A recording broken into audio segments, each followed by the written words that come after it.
beberapa pertanyaan-pertanyaan yang kami maksudnya yang belum terjawab melalui PPT nanti akan ditanyakan. Boleh sesuai urutan atau tidak juga nggak apa-apa. Oke. Ya, waktu dan tempat kepada teman-teman DPMKN Unmul, kami persilahkan. Keren. Oke. Saya masuk ya.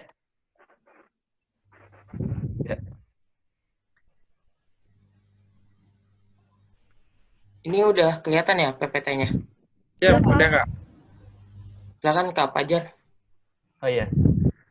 Baik, di sini saya akan memaparkan struktur organisasi dari DPMKM Universitas Mula Warman secara keseluruhan, di mana terdapat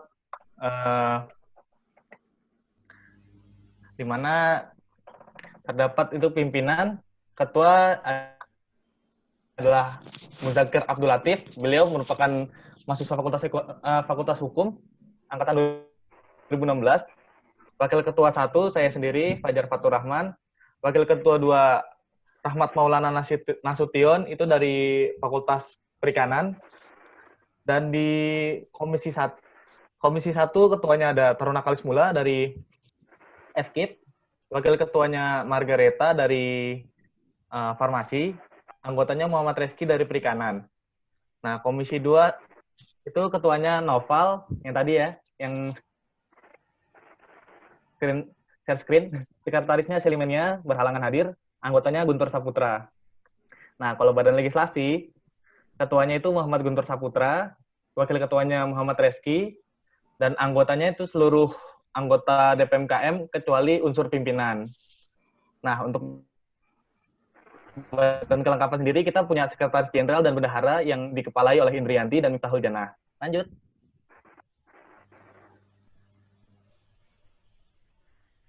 Ya, lanjut ke visi misi ya. Bisa dilihat di sini ya, kelihatan nggak? DPMKN Unmul merupakan sebagai wadah lembaga legislatif tingkat universitas yang bekerja secara profesional dan menampung aspirasi KM Unmul. Visinya terwujudnya DPMKM sebagai lembaga yang berkarakteristik.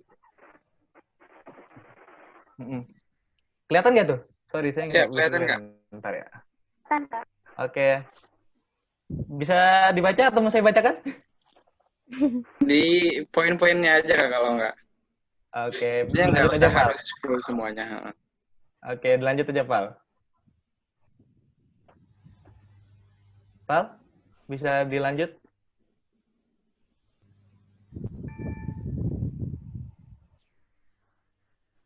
Ya. Terus untuk tadi kan ada juga pertanyaan yang mengenai rencana strategis organisasi ya. Ya, rencana strategis organisasi merupakan terdiri dari beberapa program kerja, diantaranya pimpinan sendiri memiliki 6 program kerja, upgrading anggota, rapat evaluasi, rapat kerja, pemilihan umum raya, kongres KM Unmul, dan penjaringan anggota. Lanjut, Pak.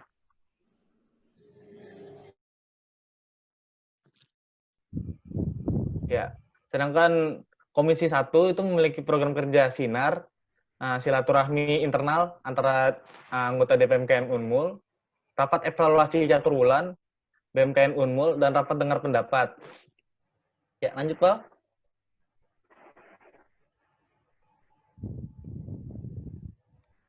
Komisi 2 mempunyai program kerja kunjungan parlemen, perjalanan dinas, sekolah legislatif, pengelolaan media informasi, dan serap aspirasi mahasiswa. Dilanjut, Val. Sedangkan Badan Legislasi memiliki program kerja yaitu membentuk peraturan dan menetapkan prolegun.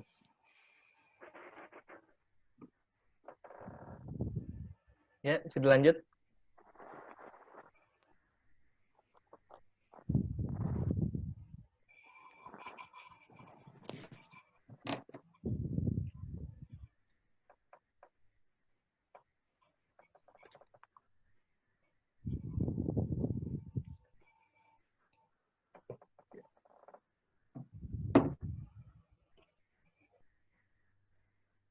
Mungkin saya serahkan ke Ibu Indrianti ya untuk menjelaskan lebih lanjut. Ya, silakan. Ya, oke. Saya lanjutkan ya untuk logo. Logo ini boleh ditampilkan bagian logonya, Nopal? Filosofi logonya. Nah, jadi memang kami memiliki nama kabinet ya, nama kabinet BEM kali ya, nama parlemen ya, nama parlemen. Parlemen itu kami di tahun ini mengusung nama Harmoni Bersama. Nah, jadi memang tujuan utamanya adalah harmonisasi. Harmonisasi apa? Harmonisasi seluruh kehidupan Ormawa yang ada di Universitas Mula Warman atau yang diikat dalam keluarga mahasiswa Universitas Mula Warman. Nah, kemudian untuk warna sendiri ya, bisa teman-teman baca juga, ini warnanya merupakan campuran-campuran ataupun gradasi-gradasi ya. Kalau bahasanya anak desain tuh apa ya? Gradasi, iya bener ya. Dari 13 fakultas. Jadi di Unmul itu ada 13 fakultas. Sebenarnya ada 14 fakultas. Fakultas Ilmu Komputer dan Teknologi Informasi. Tapi di tahun ini Fakultas Ilmu Komputer itu dilebur ke Fakultas Teknik. Karena masih relate lah ya antara jurusannya di FKTI sama di teknik. Nah, kemudian untuk bentuk manusia, itu kan kayak bentuk tangannya manusia ya, yang gini-gini itu.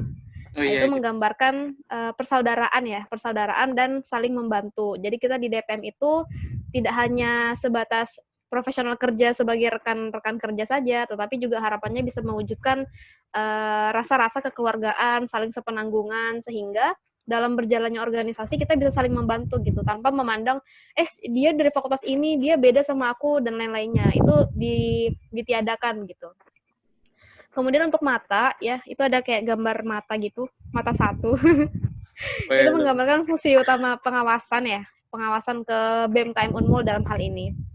Kemudian 5 lingkaran ya, di atas kanan 2, bawah kiri 2, tengah 1, itu menggambarkan bahwa kita ini berlandaskan Pancasila gitu. Seperti halnya Pancasila juga menjadi ideologi dari bangsa Indonesia itu sendiri. Nah, kemudian yang saya ingin beritahukan ke teman-teman UNJ juga adalah mengenai sistem kaderisasi yang ada di DPM KM Unmul gitu. Nah, jadi untuk kaderisasi kami, ya sebenarnya namanya nggak terlalu baku kaderisasi gitu sih, enggak. Kami lebih kepada perekrutan ataupun pendelegasian gitu. Jadi ada 2 sistem yang digunakan. Yang pertama itu pendelegasian anggota. Didelegasikan dari siapa? Didelegasikannya dari DPM fakultas. Nah, jadi seluruh fakultas itu memiliki slot yang sama, yaitu sebanyak 2 orang. Jadi tidak memandang fakultas A itu lebih banyak sehingga harus dilebihkan jumlah delegasinya, tidak, tapi semuanya disamakan. Kemudian terkadang di dalam perjalanannya itu ada beberapa fakultas ataupun ada sejumlah fakultas yang tidak mendelegasikan anggotanya ke DPM-KM. Nah, ini biasanya dilatar belakangi oleh berbagai alasan yang itu menjadi pertimbangan di teman-teman DPM fakultas tentunya. Maka pastinya ada saja kursi-kursi kosong di DPM-KM itu, ya kan? Karena tidak semua fakultas mengirimkan tadi misalnya. Nah, untuk mengatasi kursi-kursi kosong itu, kemudian kami ada mekanisme yang namanya penjaringan anggota ataupun rekrutmen gitu ya, untuk merekrut teman-teman dari fakultas yang belum bergabung ke DPM-KM supaya ada keterwakilannya. Nah, alhamdulillah di tahun ini kita sedang berjalan ya masa perekrutan. Alhamdulillah sampai hari ini itu adalah masa tahapan pendaftaran dan juga melengkapi berkas. Besok insya Allah kalau tidak ada halangan akan dilanjutkan ke verifikasi dan tahapan-tahapan selanjutnya. Gitu. Dan juga mengenai keanggotaan dari DPM-KM Unmul itu sendiri, itu diatur di dalam anggaran dasar kami ya, anggaran dasar keluarga mahasiswa Universitas Mula Warman. Ada syarat keanggotaan ataupun ada syarat-syarat administratif yang harus dipenuhi. Nah, ini nantinya kalau dia dari unsur delegasi, maka teman-teman DPM fakultas lah yang bertugas untuk memastikan bahwa keseluruhan syarat itu sudah dipenuhi. Kalau misalnya dia melalui rekrutmen, maka nanti dari panitia ataupun badan yang membawahi kepanitiaan itu yang memastikan bahwa seluruh peserta sudah melengkapi persyaratan yang diajukan ataupun yang dipersyaratkan. Nah, seperti itu untuk sistem kaderisasi.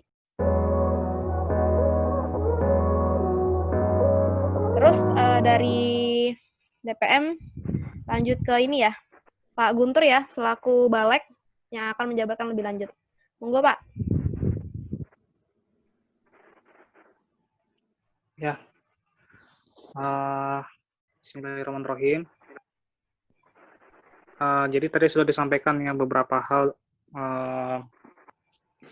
baik itu oleh Kak Indri dan juga oleh Kak Fajar ya sebagai perwakilan dari pimpinan dan juga sekjen.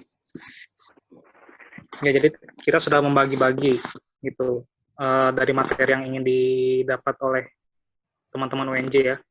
Kan ada dikirimkan sama Kak Indri kemarin. Nah, jadi untuk bagian saya ini saya akan jelaskan tentang pembentukan peraturan perundang-undangan di Unmul dan juga berkaitan dengan produk hukum yang ada di Unmul itu sendiri. Ya. Suara saya kedengaran aja ya? Kedengaran? Siap. Enggak. Sebentar, saya pamit ini, saya matikan kameranya karena pakai HP, susah baca. Oh ya. Oh ya, siap Kak, gak apa-apa Kak. materinya. Guntur udah siap, Guntur? Sudah. Okay. Aman. Oke, lanjut Tur.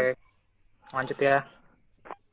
Nah, di sini ini sebelumnya saya sampaikan umum aja gitu ya. Siapa tahu nanti ada yang mau ditanyakan, nanti silahkan aja ditanyakan.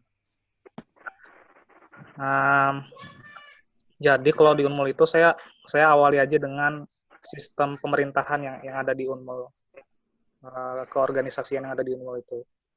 Nah, jadi kalau di kami ini, sistem pemerintahan kami ini namanya KM, atau Keluarga Mahasiswa. Nah, sistem KM. Nah, di sistem kami itu ada yang sebagai eksekutif dan ada sebagai legislatif. Nah, mungkin kalau teman-teman berkaca dari universitas-universitas lain, itu ada fungsi yudikatif ya. Nah, pengecualian untuk di Unmul, kami untuk sementara ini, mungkin nggak tahu ya untuk perkembangan waktunya, untuk sementara ini tidak ada fungsi yudikatif, jadi tidak ada lembaga yudikatif. Jadi kami di sini sebenarnya yang merangkap sebagai fungsi yudikatif sementara itu DPMKM, untuk sementara, tapi fungsinya terbatas, tidak sepenuhnya gitu. Nah, jadi seperti itu. Jadi kedudukan kami di sini sebagai fungsi legislatif dengan sistem pemerintahan KM atau Keluarga Mahasiswa. Nah, adapun seperti yang telah disampaikan ya tadi oleh pimpinan saya, untuk saya sendiri alhamdulillah diamanahkan sebagai ketua dari Balek atau Badan Legislasi yang khusus membawahi tentang pembentukan peraturan perundang-undangan ya dan pemberlakuannya seperti apa. Nah, adapun berkolerasi ya dengan apa yang ingin didapatkan oleh teman-teman dari UNJ berkaitan dengan produk hukum dan pembentukan peraturan perundang-undangan. Nah, saya awali dulu ya dengan pembentukan peraturan perundang-undangan. Di Unmul sendiri, kami di DPMKM telah berlaku yang namanya Undang-Undang P3 atau pembentukan peraturan perundang-undangan. Nah, fungsi daripada undang-undang itu adalah sebagai landasan dari kita dan juga untuk lembaga legislatif tingkat fakultas untuk membentuk peraturan perundang-undangannya. Nah, jadi dasar hukumnya ada di Undang-Undang P3 itu. Adapun ada beberapa ya di Undang-Undang P3 itu yang dijelaskan. Sebentar dulu.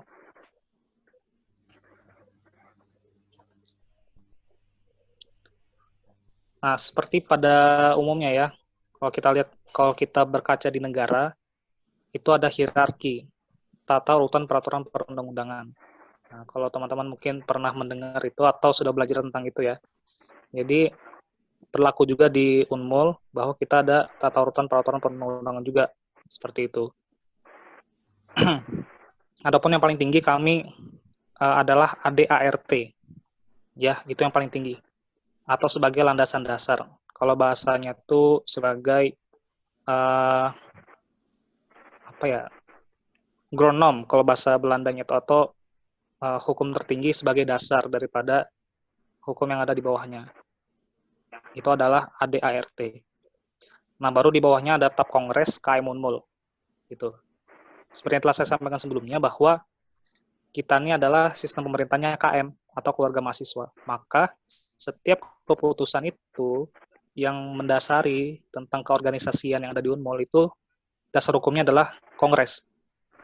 Nah, jadi bagaimana keputusan daripada Kongres itu akan menjadi dasar daripada pelaksanaan keorganisasian yang ada di Unmul.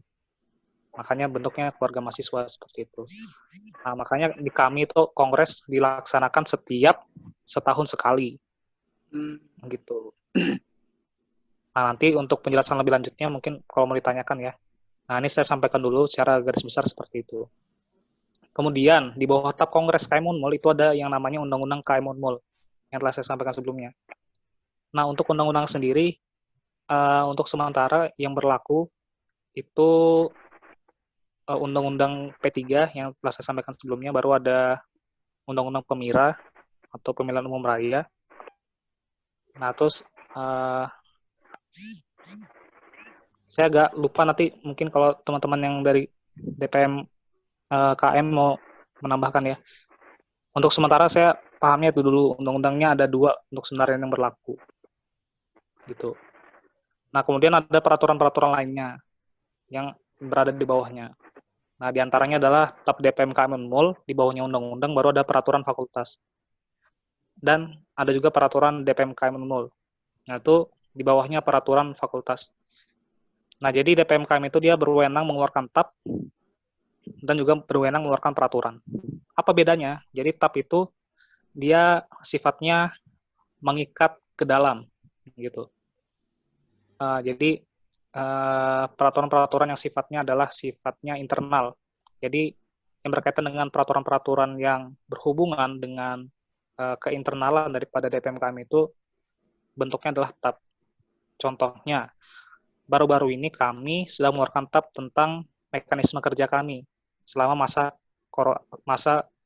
COVID-19 atau masa pandemi corona.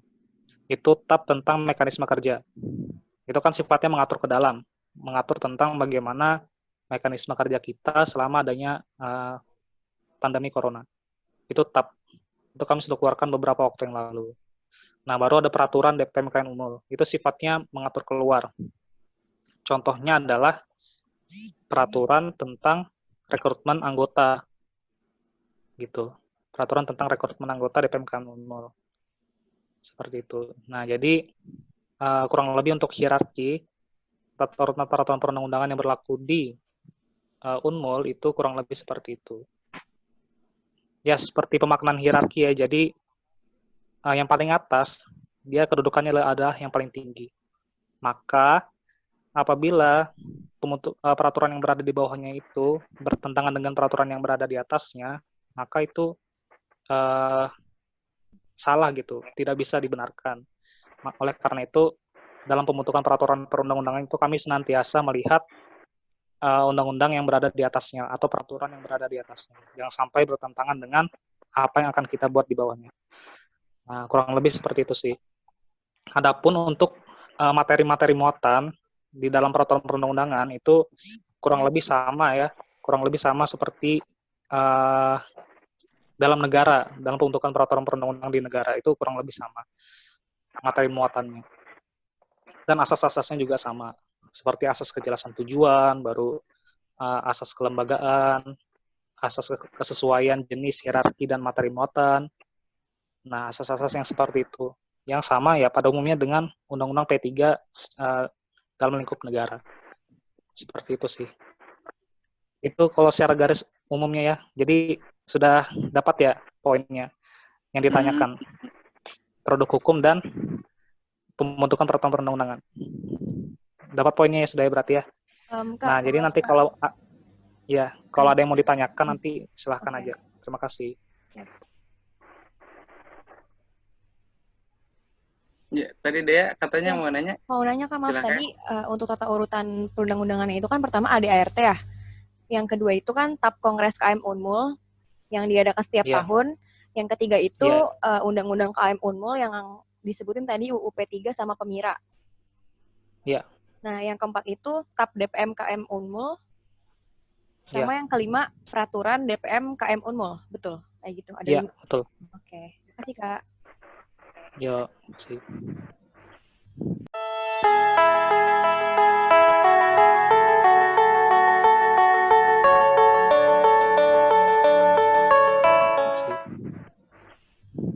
Ada lagi? Ya, udah ya, Guntur. Kita masuk Iya, lagi di pembahasan PEMIRA yang dimana sebenarnya silakan. krusial dan biasa dilaksanain di tiap tahunnya untuk mengganti tonggak pergerakannya eksekutif Presiden BMKM Unmul. Jadi sebelum kita jauh gitu kan, kita mengingat dulu sejarah PEMIRA KM Unmul. Jadi teman-teman kalau mau ngelihat PEMIRA gitu, bisa lihat IG-nya di PEMIRA Unmul. Itu udah ada beberapa postingan yang kemarin di 2019 dilaksanakan PEMIRA. Nanti insya Allah PEMIRA ini dilaksanain lagi di bulan Oktober. Biasanya seperti itu. Nah, berbicara di sejarah, jadi 2014 ke belakang itu masih yang konvensional. Jadi datang ke TPS, kayak kita nyoblos presiden, pakai kertas, apa segala macam, karena itu dirasa kurang efisien. Di 2014 ke 2016 itu diubah menjadi PEMIRA online. Dan teman-teman mahasiswa itu yang punya NIM dan password bisa coblos lewat online dan di mana aja gitu. Mau dia di rumah, mau dia di kos, di mana aja itu bisa coblos. Dan dirasa masih kurang efektif gitu kan. Di 2017 DPMKM itu membuat sistem yang namanya e-vote yang sekarang dilaksanain juga nih di teman-teman UNJ kalau tidak salah ya. Saya udah sempat nanya tentang PEMIRA, di sana sistemnya e-vote juga.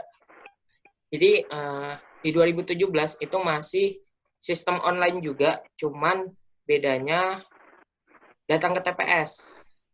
Itu di 2017. Nah, di 2018 dan 2019 kemarin udah menggunakan aplikasi yang terintegrasi sama rektorat gitu. ICT Unmul. Ya, ICT Unmul. Jadi lebih efektif sekarang menggunakan e-vote, dan rencananya insya Allah kalau nanti ke depan bakalan gunain e-vote. Kalau corona nggak selesai ya nanti bakal berubah sistem lagi kemungkinan. Gitu. Terus berbicara sejarah udah terbuka tuh, baru dari 2014 ya kita jadi PEMIRA online. Sekarang ke tahapan. Jadi di tahapan itu kurang lebih kita sosialisasi tentang UU PEMIRA. Setelah sosialisasi, buka pendaftaran KPPR ya, panitianya dan bawasranya juga di pendaftaran. Nah, setelah itu sudah ada panitianya, lanjut ke pendaftaran presiden KM Unmul. Pendaftaran lalu verifikasi. Setelah verifikasi itu nanti dapat nomor urut, dibagikan uang kampanye. Nah, lanjut ke masa kampanye, debat kandidat, terus pencabutan atribut, masa tenang, lalu pemungutan suara. Nanti setelah pemungutan suara itu ada diberi waktu masa pengajuan gugatan dari hasil PEMIRA. Nah, baru yang terakhir itu rapat pleno tentang penetapan presiden yang terpilih. Mungkin dari PEMIRA kurang lebih seperti itu ya. Teman-teman juga bisa lanjut lihat di PEMIRA Unmul. Saya lanjut ke Kak Taruna. Silakan Kak Taruna.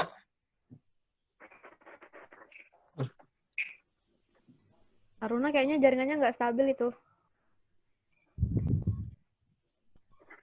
Atau sejauh ini dari teman-teman UNJ ada yang mau didiskusikan dulu nggak?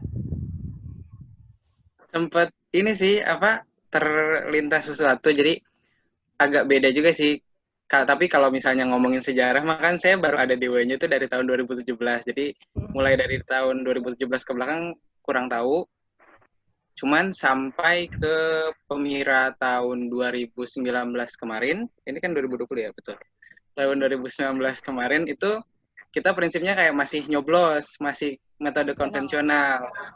Di mana dari MTM itu kayak membuat surat suara KPU, KPU, membuat bukan organisasi, membuat struktur kepanitiaan ya, KPU.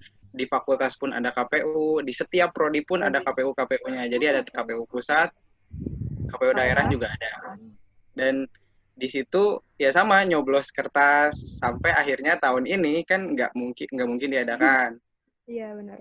Jadi baru mungkin ada beberapa ilmu yang bakalan ditiru juga sih dari pembelajaran ini tentang gimana caranya kita pemilu online. Sempat pusing juga sih mulai dari legislatif daerah tuh sampai Kak nanti gimana ya pemilu kalau online masa ya pakai Google Form kan nggak mungkin kan katanya gitu. Google Form dong. Ada pikiran-pikiran kayak gitu karena ya emang nggak pernah terpikir ke arah sana juga karena kita selalu pakai kertas, pakai kotak suara juga kita bikin si panitia KPU-nya.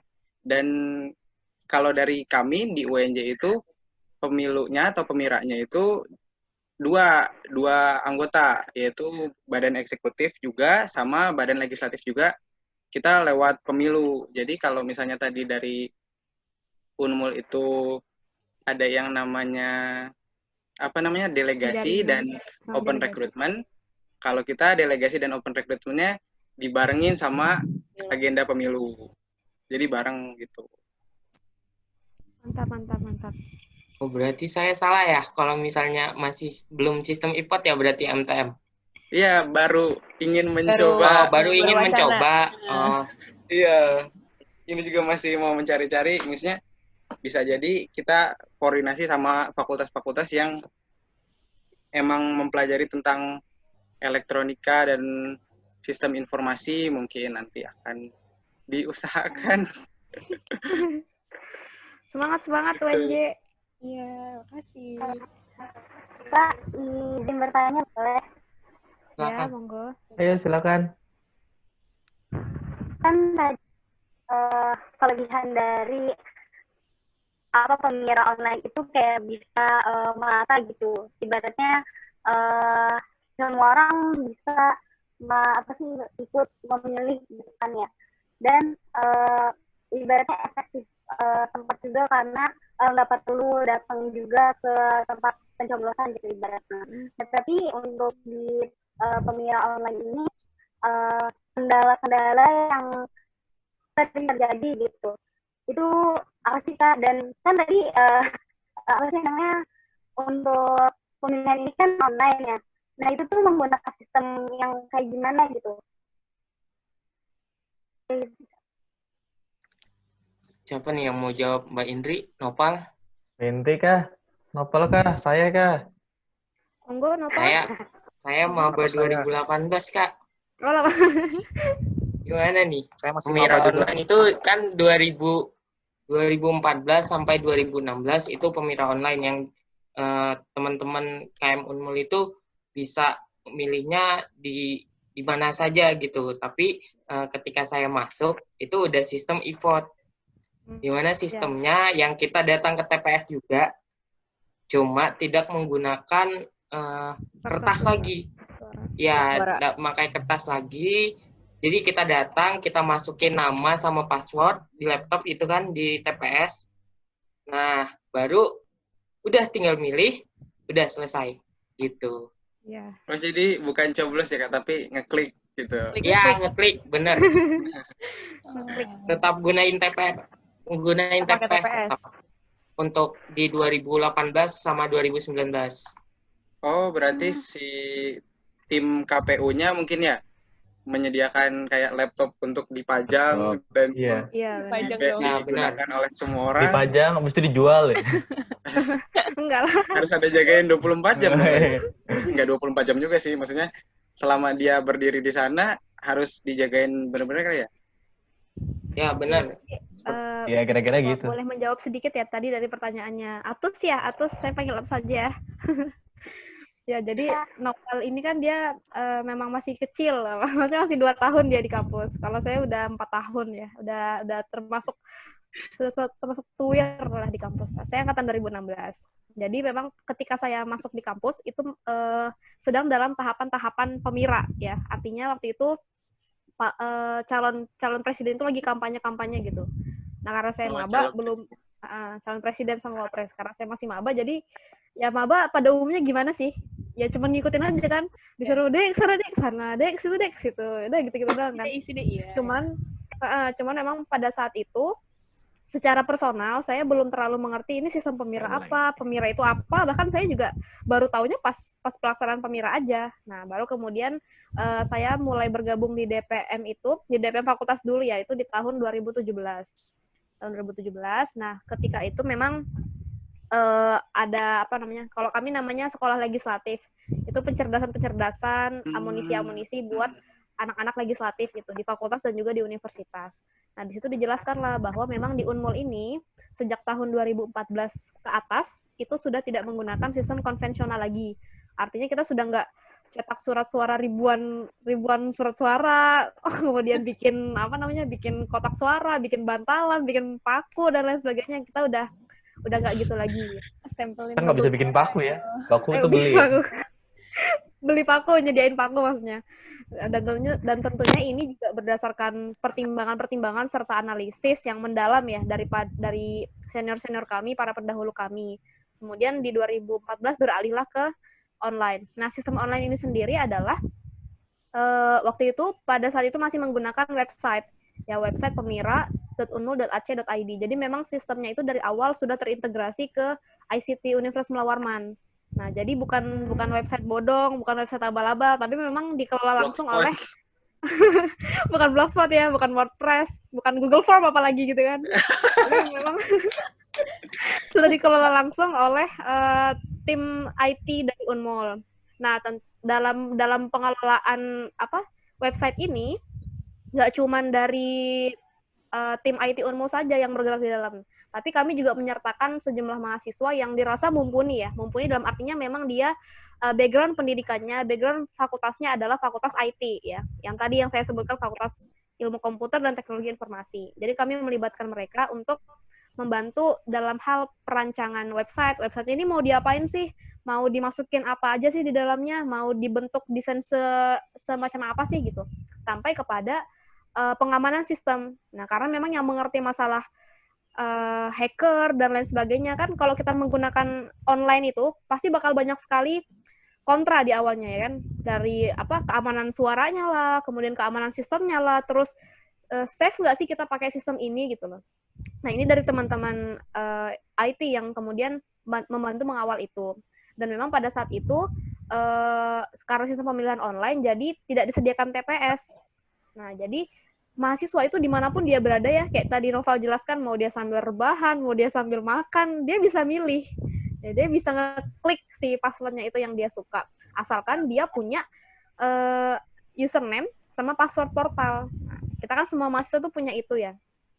Jadi di tahun 2014 sampai 2017 seperti itu. Saya ingat waktu itu ketika saya memilih untuk pertama kalinya, memilih Presiden BEM, saya bertanya-tanya dan di dalam hati sih kayak, kok semudah ini ya, kok semudah ini. Sedangkan di Indonesia pemilu presiden, DPRD dan lain sebagainya itu kita harus datang ke TPS, dikasih surat suara yang gede, itu kan, orang harus nyoblos. Apalagi kalau pemilihan legislatif itu kan, dia banyak banget tuh ya calon-calonnya, gede banget kan, sampai tempat kita nyoblos itu penuh untuk buka kertas aja gitu loh.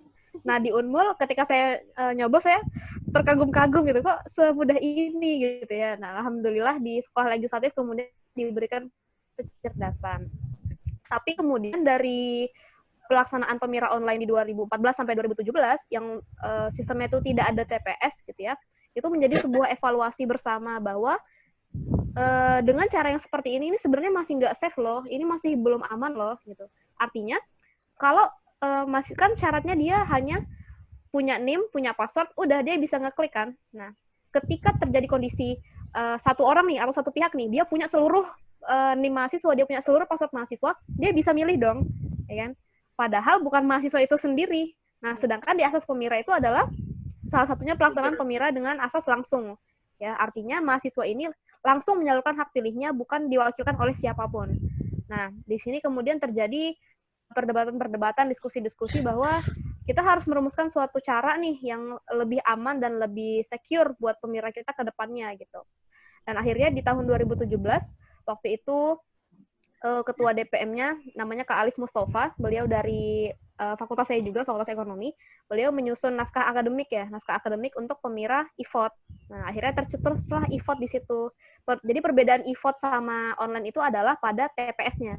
Kalau di online itu nggak pakai TPS, kalau di e-vote itu dia ada TPS. Nah, TPS ini fungsinya apa? TPS ini fungsinya seperti TPS pada umumnya, yaitu menampung para pemilih ya untuk kemudian menunjukkan sejumlah persyaratan dia memilih, kemudian diberikan hak akses untuk dia memilih.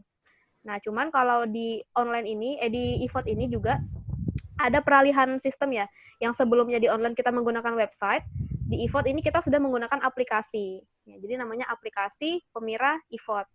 Nah, aplikasi ini juga salah satu nilai jualnya yang menurut kami membanggakan lah ya, adalah hasil karya dari mahasiswa Unmul sendiri, gitu. Jadi dari waktu itu yang membuat sistem ini namanya Kak Asdar Zulkiawan. Beliau ini ketua DPM dari Fakultas Ilmu Komputer dan Teknologi Informasi pada saat itu. Nah, beliau membuat sistem dirancang sedemikian rupa sehingga menjadi presentasi tugas akhir beliau atau skripsinya beliau. Nah, kemudian di tahun 2018 itu di tahun 2019 ya, di tahun 2019 itu sistem itu kemudian oleh beliau dihibahkan ke Universitas Mula Warman sehingga sekarang sudah menjadi hak miliknya Unmul gitu. Itu prosesnya sudah diselesaikan di tahun 2019. Nah, jadi di e-vote itu lebih dalamnya sistemnya kan kita memang perlu pakai laptop nih ya kan untuk wadahnya. Jadi laptop itu di setting sedemikian rupa oleh teman-teman IT ya. Kemudian hanya pada laptop itu saja teman-teman bisa memilih gitu. Makanya mau nggak mau harus datang ke TPS gitu kan. Karena kalau di online kan sebelumnya walaupun dia perangkatnya, gadgetnya, laptopnya itu nggak terinstall oleh tim IT, dia bisa digunakan untuk memilih. Tapi kalau di e-vote itu sudah tidak bisa. Jadi ibaratnya kayak ada semacam chip-chip ataupun kode-kode tertentu yang itu memang diperuntukkan untuk laptop ini saja. Nah, begitu. Mantap. Itu yang mengatur teman-teman tim ITP namanya. Jadi penyelenggara Pemira itu ada 3 ya.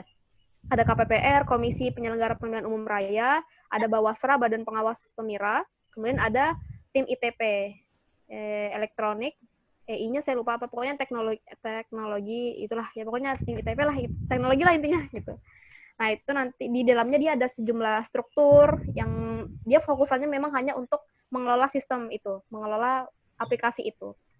Jadi kalau selama kan si ITP, si e-vote ini kan dipakainya sejak 2018 ya, 2018, 2019. Dan memang sepanjang saya mengikuti proses Pemira di 2 tahun terakhir ini, itu tidak pernah ada keluhan mengenai sistem. Artinya nggak pernah ada masuk keluhan mengenai sistemnya kok error, sistemnya kok nggak save ya, kok gini-gini dan sebagainya. Tidak ada. Alhamdulillah tidak pernah. Dan semoga tidak kejadian gitu ya. Paling bermasalahnya itu hanya pada teknis kayak kita kurang nih waktu pelatihan buat memperdalam sistemnya, atau kita kurang nih sehingga nggak ada waktu simulasi sistem kayak gitu. Tapi pada saat pelaksanaan hari H itu alhamdulillah semuanya lancar, dan hasil yang selalu ditampilkan pada saat rekapitulasi suara dengan penyocokan absen dan lain sebagainya hal administratif ya, itu selalu cocok gitu antara di panitia sama di sistem. Nah, begitu. Jadi ya memang kalau berbicara proses dari konven ke online pun sebenarnya itu tidak mudah ya. Perlu banyak sekali konsolidasi, perlu banyak sekali penyatuan pemikiran-pemikiran, karena pasti bakal pro kontra. Banyak sekali pro kontra. Bahkan di internal kami juga sendiri waktu itu banyak fakultas yang masih tidak mau melaksanakan online ya, karena mereka merasa online itu lebih banyak kekurangannya, ya kan, bisa dimanipulasi lah, bisa dicurangi lah, bisa kemudian tidak mengakomodir suara mahasiswa dan lain-lain. Nah, sedangkan kita juga punya analisis tersendiri kenapa harus beralih dari konven ke online. Ya bayangin aja teman-teman, kalau konven kita harus cetak suara ribuan surat suara setiap tahun, itu makan biaya nggak sedikit dong, ya kan? Belum kalau misalnya ada surat suara rusak, surat suara basah, itu perlu menggandakan dan lain sebagainya. Nah, surat suara itu juga dia bukan dari kertas biasa ya, kalau di tempat saya ya, itu harus kertas-kertas khusus gitu. Jadi itu membedakan antara surat suara dengan kertas biasa. Nah, ini kan kita perlu memikirkan biayanya, biaya pembuatan, penggandaan, fotokopi, dan distribusinya gitu. Belum kalau teman-teman bikin kotak suaranya sendiri, ya misalnya kan nggak mau keluar biaya lebih, tapi tetap harus keluar biaya lebih untuk beli peralatannya, ya nggak? Nah, syukur kalau bisa pinjam ke KPU ya atau apa namanya lembaga-lembaga terdekat. Tapi kan setiap organisasi dia pasti punya pertimbangannya sendiri. Dan kemudian dengan online pun terbukti lebih cepat gitu ya, lebih cepat. Kita pelaksanaan pemira di Unmul itu pada saat hari pemungutan suara itu dari jam 8 pagi sampai jam 5 atau 6 sore biasanya. Dan itu hanya di 1 hari, ya. Jadi hanya di 1 hari, jadi nggak lebih dari 1 hari. Wow. Jadi ketika diperbandingkan antara sistem konvensional dengan online ataupun e-vote, ya, di konven ketika kita melaksanakan dari jam 8 sampai jam 5, itu hanya berhasil meraih misalnya 1.000 suara, misal. Tapi dengan online ataupun e-vote dari jam 8 sampai jam 7, waktu yang sama, kita bisa meraup lebih dari 3.000 suara. Nah, ini kan sebuah kemajuan ya.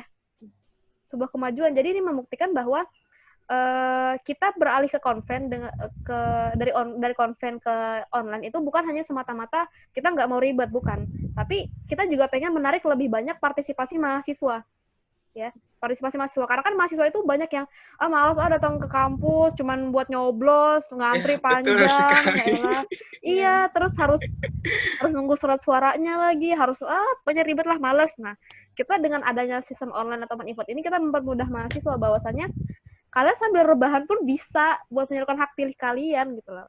Kalian nggak perlu ngotor-ngotorin tangan kalian dengan terluka karena tinta lah, karena paku lah, atau ngantri lama lah, nggak perlu. Karena di kotak suara itu juga, di tempat pemungutan suara juga ngantrinya nggak lama kan tinggal masukin NIM, password, klik, udah keluar. Sistemnya pun juga begitu teman-teman sudah selesai mengklik paslon, ditanyakan apakah Anda yakin gitu. Jika sudah yakin, dia akan logout sendiri. Jadi nggak perlu kita log on secara manual gitu. Begitu sih, panjang banget ya saya. Tapi poinnya dapat kan ya teman-teman? Dapat banget Kak. Mantap banget. Iya. Kalau ada yang mau ditambahin dari anggota DPM KM Unmul yang lain, monggo ya. Cukup sih tuh, udah jelas betul itu. Jelas. Pokoknya kalau sudah Kak Indri, udah lengkap. Kak Taruna udah... Konkret. Aku mau nanya dulu ke teman-teman MTM. Sebenarnya kan kita udah bagi nih beberapa pertanyaan yang teman-teman minta kemarin. Ada satu pertanyaan sebenarnya kami ini ngerasa belum bisa menjawab gitu. Mungkin bisa dibantu agenda kerja khusus itu contohnya seperti apa ya? Maksud dari agenda ya. Kalau agenda kerja khusus itu sebenarnya kan sesuai yang dari Renstra tadi ya. Kalau di Renstra kan emang agenda-agenda kerja yang yang istilahnya bisa jadi turun-temurun atau bahkan kondisional di periode tertentu. Tapi kalau agenda khusus itu bisa jadi kayak contoh kalau di MTM sendiri waktu itu pernah ada contoh kayak di agenda bakar tuh maksudnya badan kaderisasi. Bakar. Apa itu tadi namanya? Terus kan saya lupa. Ada sesi one kayak apa namanya? 1 malam lebih dekat dengan anggota MTM gitu misalnya. Atau bahkan kita kadang-kadang ngadain yang namanya Legislative Day, di mana 1 hari itu kita kumpul dari legislatif semua daerah atau semua prodi, dari legislatif fakultas juga, itu kita kumpul jadi suatu acara, misalnya apakah makan kah, atau ngadain suatu event, atau gimana, kita kadang-kadang bisa jadi kayak gitu. Atau bisa juga kayak dari Baleg, ada tuh agenda khusus dari Baleg, di mana dia melakukan yang namanya kayak pencerdasan, mungkin bisa dikatakan pencerdasan untuk teman-teman internal MTM maupun juga teman-teman legislatif daerah. Jadi dia kayak mensosialisasikan peraturan Opmawa. Mungkin kalau di Unmul tadi namanya adalah P3. Apa? P3 tadi. P3. P3. Proklegun. Peraturan KM ya? Oh ya, Apa peraturan. sih? Ada banyak sih tadi. Kalau dari kami itu sosialisasi itu peraturan KM ya. Betul. Iya, jadi disosialisasikan lagi ke teman-teman mahasiswa, terutamanya di legislatif gitu. Biar mereka nggak salah paham. Paling kayak gitu. Yang lebih ke acara khusus tergantung ininya sih. Apa namanya? Tujuan-tujuannya kalau dari badan kaderisasi kan berarti mengkader lagi, berarti agenda khusus dari badan kaderisasi ya untuk menggapai, mencakup, mempererat. Kayak gitu. Mungkin ada. Berarti sosialisasi itu termasuk ya dari agenda kerja khusus berarti? Iya, bisa. Jadi agenda khusus itu contohnya seperti kayak ini loh, kayak misal DPM, DPMKM sama BEM kerjasama bikin seminar, mungkin kayak gitu ya? Bikin seminar. Ada gitu Kak? Belum sih, tapi kalau di tahun-tahun kemarin rasanya ada sih. Saya lupa juga. Jadi tahun berapa gitu ngadain seminar, ngedatangin siapa ya? KPK gitu di gornya Unmul gitu. Itu kerjasama antara legislatif sama beberapa lembaga gitu. Tapi saya lupa juga. Cuma Indri bisa kali jelasin. Sesepuh. Sebagai sesepuh dari PMKM ya. Kayaknya tahun lalu saya nggak ikut deh agenda itu. Cuman waktu itu memang kalau tidak salah di gornya Unmul itu ada memang agenda besar yang mendatangkan pemateri ya, narasumber dari pusat, dari Jakarta yang berbicara seputar ketatanegaraan gitu. Nah itu harapannya diadopsi ya melibatkan teman-teman hukum juga ya Turnya kalau nggak salah. Iya, ya, itu seminar apa? Mahyu. Iya, Pak Mahyudin ya, Pak Mahyudin. Oh, ngundang dosen juga, Kak? Dosen, saya nggak terlibat di acara itu sih waktu itu. Kalau Guntur terlibat, Tur? Ya. Itu Pak jadi Mahyudin, kalau dosen bukan nggak? Pak Mahyudin tuh beliau kemarin jabatannya wakil ketua MPR. Wakil ketua MPR. Kalau sekarang dia jadi anggota DPD. Itu rutin sih. Beliau tuh memang setiap berapa kali dalam sebulan itu rutin ke sekolah-sekolah, kampus-kampus itu untuk sosialisasi 4 pilar kalau nggak salah. Iya, sosialisasi 4 pilar. Itu kayak seminar legislatif kayak Pak. Seminar legislatif. Iya. Dia rutin itu beliau setiap berapa bulan sekali. Tapi sekarang mungkin berhubung karena corona jadi nggak ada itu kegiatannya untuk sementara. Tapi kalau kayak seminar-seminar legislatif gitu, itu memang kalau di kami itu bukan menjadi agenda khusus, melainkan agenda rutin ya, yang memang itu wajib diberikan gitu. Kayak di waktu itu saya tadi juga udah sampaikan ya sekolah legislatif.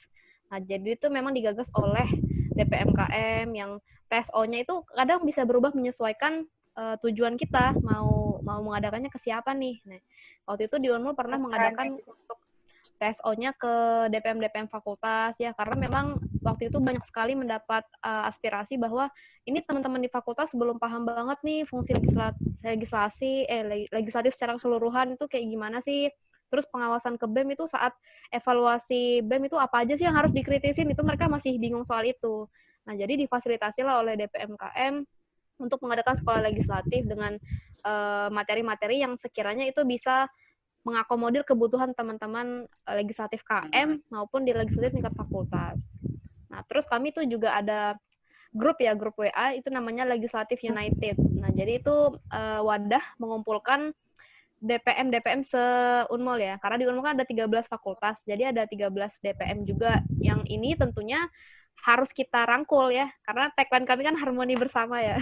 Jadi grup itu tujuannya adalah untuk mengharmonisasikan kinerja fakultas. Nah, kayak ini kan mendekati pemira ya sebentar lagi, dan dalam kondisi yang luar biasa seperti ini, kita perlu merumuskan nih strategi Pemira ke depannya seperti apa. Nah, dengan sistem kita yang sudah kita punya, apa yang mau kita sesuaikan dengan kondisi sekarang.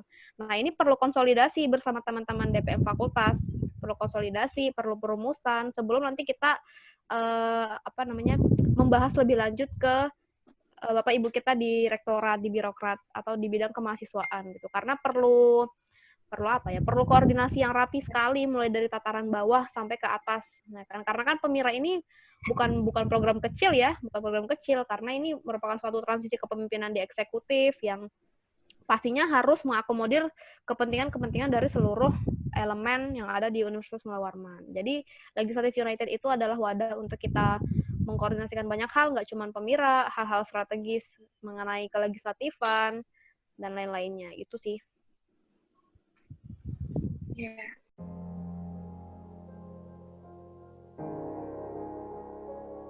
Ini yang belum dijawab apa tuh? Mungkin Kak Mifta langsung. Kak Mifta mana ya? Mif, keluar Mif. Boleh. Hilang. Tadi matiin kamera. Oke, jadi mungkin sesuatu yang perlu diketahui teman-teman, karena kan emang sebenarnya kalau di tiap organisasi hal ini pasti ada, yaitu permasalahan yang dihadapi dan gimana sih cara menyelesaikannya kayak gitu. Nah, di DPM UKM sendiri itu permasalahannya. Miss, punten Miss, kecil banget suaranya deh. Oh iya, ini saya kasih dekat, kedengaran nggak? Iya, bagus sudah. Kedengaran. Oke, ya udah diulang deh. Maaf tadi matikan kamera. Jadi mungkin salah satu yang perlu teman-teman ketahui adalah permasalahan yang dihadapi tiap organisasi dan juga bagaimana penyelesaiannya. Nah, untuk di DPMKM sendiri sebenarnya permasalahannya itu adalah belum semua fakultas yang tadi sudah disebutin. Kalau misalnya di Universitas Mula Warman itu ada 13 fakultas dan belum semua fakultas itu mengirimkan delegasinya ke KM. Karena tadi juga sudah disebutkan Kak Indri ya gimana sistem sistem keanggotaannya kayak gitu, dan juga sistemnya itu delegasi dan belum semua fakultas mengirimkan delegasinya. Makanya dari kami itu memberikan solusi kalau misalnya ada rekrutmen dan sekarang itu lagi dijalankan. Insya Allah hari ini terakhir dan untuk pendaftaran ya, besok sudah mulai verifikasi berkasnya kayak gitu. Kemudian ada juga itu masalah seperti masih kurang harmonisnya hubungan antara DPM fakultas dan juga DPM universitas. Jadi kan di setiap fakultas itu atau teman-teman tadi bilang kan di UNJ itu ada sendiri gitu kan. Nah, kalau di Univ Mula Warman juga ada. Dia DPM fakultasnya itu masih kurang harmonisasi dengan DPM Univ kayak gitu. Kenapa? Karena biasa mereka memiliki masalah sendiri, masalah internal di fakultasnya sendiri kayak gitu. Dan dari kami itu masih sering memberikan solusi terhadap permasalahan ini adalah selalu mengajak melibatkan fakultas untuk bisa terlibat dalam setiap kegiatan dari DPMKM kayak gitu. Mungkin itu aja sih. Kalau misalnya dari teman-teman DPMKM ada yang mau nambahin, boleh. Tambahin masalah. Oh ya Kak, jadi ini untuk prodinya sendiri, jadi cuma di fakultas sama di univ aja ya legislatifnya? Gimana? Jadi kan kalau misalnya cuma ada di fakultas sama univ. Ya, sama univ. Kalau prodi itu lebih biasa eksekutif yang mengisi. Soalnya kan kalau di UNJ sendiri itu rata-rata tuh masih ada lembaga legis yang di prodi ya, tapi untuk di FT sendiri itu emang langsung di fakultas gitu. Tapi kita juga ada kayak di FIP sendiri itu ada yang di tingkat prodi, fakultas gitu. Nah, nanti untuk di univnya itu emang tiap prodinya ini harus ngirim delegasi gitu loh. Sama kayak tadi sistemnya delegasi juga fraksi gitu kan. Nah, berarti di Unmul sendiri untuk prodi itu nggak ada ya, lebih ke XC-nya doang ya? Kalau di Unmul itu prodi lebih hima mainnya. Oh ya. Jadi untuk eksekutif legislatif itu dia memang hanya di tataran fakultas satu eksekutif, satu legislatif. Di KM pun seperti itu di universitas. Kalau di prodi-prodi dia ada hima-himanya sendiri. Kalau saya masuk ya. Oh iya boleh Tur. Permasalahan itu ya yang ada di Unmul. Nah jadi dinamika yang ada sekarang ini di Unmul ini kurang lebih sama lah seperti dinamika negara gitu ya. Nah, jadi ada beberapa fakultas itu yang memisahkan diri gitu. Memisahkan diri dalam arti mereka ya kita terbuka aja lah di sini ya. Iya, maksudnya tidak sepakat dengan sistem KM Unmul seperti itu. Nah, mereka mungkin punya ideologi atau pandangan sendiri gitu kan. Akhirnya memisahkan diri, membentuk suatu pemerintahan fakultas sendiri dan tidak ingin tergabung di dalam organisasi tingkat universitas gitu, yaitu DPMKM. Nah, itu ada beberapa daripada fakultas kita. Nah, adapun kan untuk kedepannya itu tadi yang seperti yang telah disampaikan sebelumnya, yaitu menjadi visi kami ke depannya bagaimana supaya bisa mengharmonisasikan gitu ya teman-teman kita, karena masalah ini sudah turun-temurun gitu dari maksudnya senior-senior mereka sudah menanamkan ideologi atau pemahaman seperti itu bahwa kita punya pemerintahan sendiri gitu. Bahkan ada istilah mereka tuh ada gubernur gitu dan lain-lain. Nah, padahal seharusnya baku gitu ya. Maksudnya satu garis apa ya istilahnya itu? Satu garis koordinasi ya maunya seperti itu. Maunya di sistem baku gitu kan. Nggak nyampur sama fakultas tersebut kali ya, Kak? Gimana itu maksudnya? Dari BEM-nya kan dia kan dari suatu fakultas tertentu. Nah, untuk BEM bukan BEM, apa sih namanya? Presiden mahasiswa itu kan berarti kayak ketua BEM skala universitas gitu kan ya? Iya, betul. Mereka berarti juga nggak mempengaruhi, tidak ikut campur urusan fakultas tersebut kali mungkin ya, Kak? Iya, gitu. Nggak, gini coba saya jelasin ya. Jadi kalau untuk beberapa fakultas yang tersendiri gitu ya, ada beberapa fakultas yang memisahkan diri. Jadi mereka mengeluarkan statement bahwasanya fakultas kami tidak akan mengikuti tidak akan tergabung dalam sistem keluarga mahasiswa.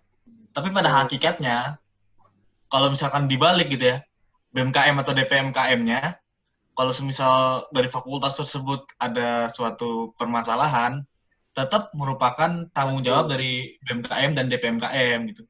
Tapi si fakultas tersebut dia mengeluarkan statement bahwasanya tidak akan campur tangan dalam urusan politik keluarga mahasiswa gitu. Ya kalau bisa dibilang oposisi lah, kalau bahasa negaranya ya. Oposisi, betul. Ya, jadi saya tambahin juga ya, saya tuh pernah diskusi dengan Ketua DPM UNES tahun 2019, waktu itu namanya Mbak Anisyah ya. Di UNES itu ada 8 fakultas. Nah, 8 fakultas itu pun kondisi yang dihadapi adalah ada fakultas-fakultas yang nakal ya. Nakal artinya ya dia nggak mau kerja bareng. Nah, apalagi kami Unmul dengan 13 fakultas. Otomatis ada banyak banget ideologi, ada banyak banget kepala yang harus kita jadikan satu dalam satu wadah keluarga mahasiswa. Nah, ini tentunya nggak lepas dari ego-ego sektoral ya, ego-ego sektoral fakultas masing-masing yang tadi sudah disampaikan. Ada yang berpandangan kita tuh bagusnya sistemnya begini loh, kita tuh bagusnya begini dan sebagainya. Jadi akhirnya dengan pandangan-pandangan yang seperti itu, ya udahlah karena kita beda jalan nih, kita beda kemauan, kita misah aja mending ya, silakan KM gerak sendiri, kami fakultas A gerak sendiri gitu. Tapi pada prakteknya di lapangan, kalau misalnya kita mengadakan suatu konsolidasi, kita mengundang mereka dalam suatu agenda ya, mereka selalu datang dan selalu memberikan memberikan masukan walaupun lebih ke kritik dan sarkas. Iya, menyudutkan. Iya, menyudutkan, lebih ke menyudutkan juga. Tapi maksudnya ketika mereka bilang kami nggak mau terlibat, ini kan kontradiktif dengan pernyataan di lapangan. Tapi dari kami ya udah, daripada kita memperburuk konflik ya, ini mereka menyatakan tidak mau bergabung tapi mereka memilih datang, itu merupakan sudah sebuah syukur ya bagi kami, kayak oh ya udah sih nggak apa-apa, yang penting mereka dirangkul aja, diajakin terus, jangan sampai ketika mereka sudah merasa ya udah kami lepas diri aja dari KM, terus kita juga semakin oh ya udah itu urusan Anda. Nah, mereka kan semakin gitu ya? Jauh. Iya, mereka semakin jauh, semakin bodo amat, semakin ibaratnya kayak apa sih, kayak anak kecil gitu loh ya. Teman-teman kalau anak kecil kan mau ini nggak mau mau nggak mau. Tapi kalau kita tinggalin, dia tuh berharapnya ditagih terus, diajakin terus gitu. Paksa-paksa ibaratnya gitu ya. Ini tuh seperti itu. Makanya dari teman-teman KM ya, tadi juga disampaikan, ini bukan masalah tahun ini saja, tapi merupakan masalah turun-temurun ya. Artinya sejak sebelum kami masuk di kampus, itu memang sudah ada, problematika ini tuh sudah ada. Dan memang untuk namanya menyatukan banyak kepentingan ya, itu nggak mudah gitu loh, nggak mudah. Jadi sampai saat ini juga kami masih mencoba untuk ayo dong kita jadi satu aja, kita nggak usah banyak kepentingan, banyak kepentingan boleh, tapi kita bergerak dengan satu nama, dengan satu tujuan gitu, supaya kita ini solid di luar dan juga di dalam. Di dalam solid kan, di luar juga lebih bagus kan citra yang terlihat, seperti itu. Dan apa ya, kalau saya diskusi-diskusi dengan teman-teman dari DPM lain tuh kebanyakan memang problematikanya adalah DPM itu kalah, ibaratnya kalah pamor sama eksekutif, biasanya seperti itu ya. Entah mungkin karena teman-teman eksekutif itu kan dia namanya eksekutif ya, dia mengeksekusi kan, ya dia gerak terus, dia nggak perlu buat aturan, dia nggak perlu merancang lebih kelihatan lah gitu. Iya, dia menjual ini nih, kami bikin agenda gede, materi dari sini, itu kami loh yang buat. Nah, sedangkan DPM kan nggak begitu. Kita lebih banyak di balik layar mengerjakan produk hukum, ya kan, berkutat dengan naskah akademik, berdebat, memperjuangkan redaksi mana di undang-undang ini gitu loh. Kita lebih banyak di situ. Nah, padahal ini terjadi karena ketidakpahaman dari mahasiswa itu sendiri, misalnya bahwa lembaga legislatif ini justru kalau mereka paham itu harusnya pamornya jauh di atas teman-teman eksekutif, ya kan, kayak ibaratnya kayak DPR sama presiden lah. DPR kalau di negara kita itu kan dikenalnya kayak wow banget kan, karena mereka pintar mengkritisi presiden lah, mengkritisi pemerintahan dan kebijakan-kebijakan dan lainnya seperti itu. Nah, jadi memang harus selalu ada ikhtiar ya, maksudnya usaha dari kita untuk selalu memberikan pencerdasan kepada mahasiswa, kemudian merangkul teman-teman yang masih bandel-bandel ini ya, kemudian juga merekrut mereka melalui fakultas-fakultas yang tadi belum bergabung gitu. Kayaknya mungkin kurang lebih aja nggak sih sama NTM, atau NTM masalahnya ecek-ecek aja? Kurang lebih sama sih, Kak. Sama ya? Ya begitulah. Kayaknya nasib semua legislatif begitu deh. Iya. Atau mungkin ada pandangan dari Atus? Kalau ditanya, DPM itu apa? DPM itu apa? Nggak ada yang tahu gitu ya. Ya, kayak ngapain sih, gabut doang ya kata itu, nggak kerja. Iya, benar. Itu benar kayak bebas kan dengarnya kayak. Ya. Tiduran. Iya, padahal tapi asli loh. Ada Atus. Tapi asli loh. Saya tanya kan, teman saya kan ada yang 2 NJ ya. Anak humas, anak desain, sama anak sastra bahasa. Saya tanya, MTM apaan gitu? Nggak ada yang tahu. Waduh. Parah. Bener, nggak ada yang tahu. Padahal angkatan tua gitu. Dia kayak kupu-kupu tuh, Kak. Dia nggak tahu tuh. Ya, kupu-kupu kali ya. Karena memang yang tahu. Tapi yang memang tahu kita senasib, Bu. politik itu ya cuma anak-anak organisasi, ya kan? Iya. Tahu tuh cuma itu. Ya mahasiswa yang kupu-kupu ya udah sih, mau tahu mau enggak ya bodo amat, nggak ada pengaruhnya buat saya, buat aku gitu loh. Gimana? Tadi Atus mau ngomong, Atus gimana nih sebagai eksekutif yang terpojokan di sesi ini. Kita sama-sama belajar ya, Atus ya. Spionase ya, ada spionase ternyata. Mana nih Atus nih? Ya sih, sebenarnya kalau dari aku sendiri itu aku setelah saya melihat aku sih ikut pelatihan di LMS sama PMUI gitu, kayak emang bener sih kayak stigmanya pas pertama aku sih tahu ya gitu, BLM ya apa sih, lembaga legislatif ya ibaratnya cuma bisanya kayak mengkritisi kayak gitu.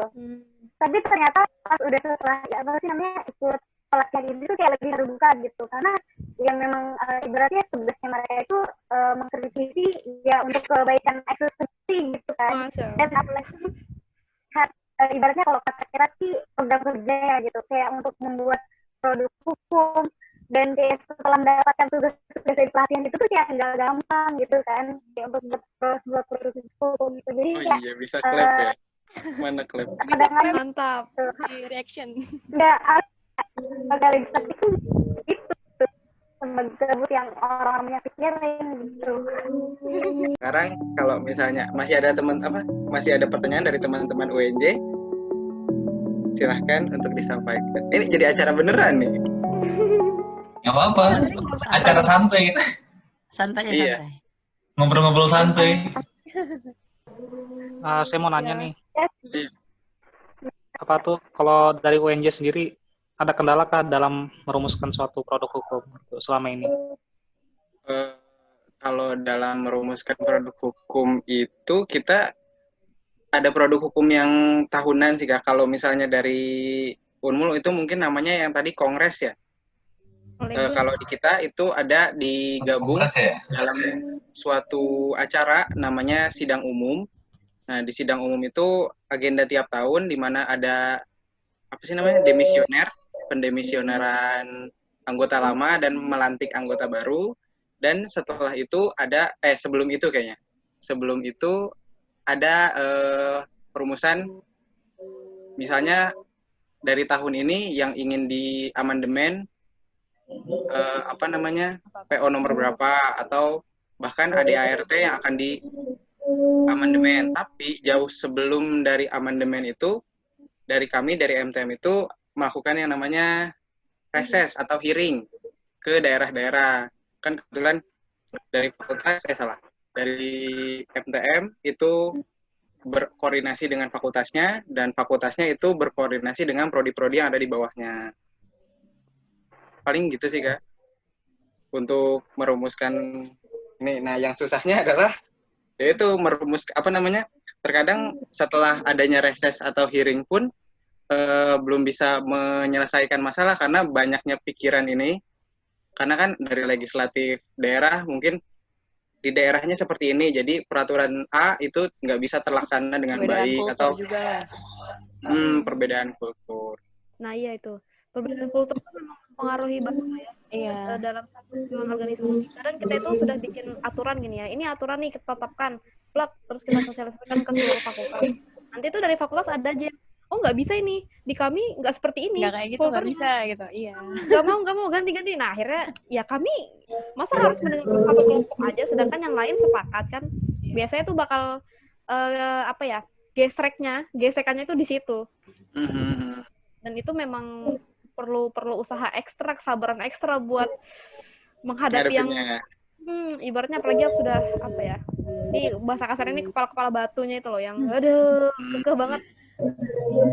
Kalau dari kami itu terakhir ada beberapa opsi yang mengharuskan kayak misalnya emang dia benar-benar nggak bisa mengikuti peraturan itu karena satu dan lain hal. Misalnya contoh untuk keanggotaan legislatif yang gampangnya aja dulu ya.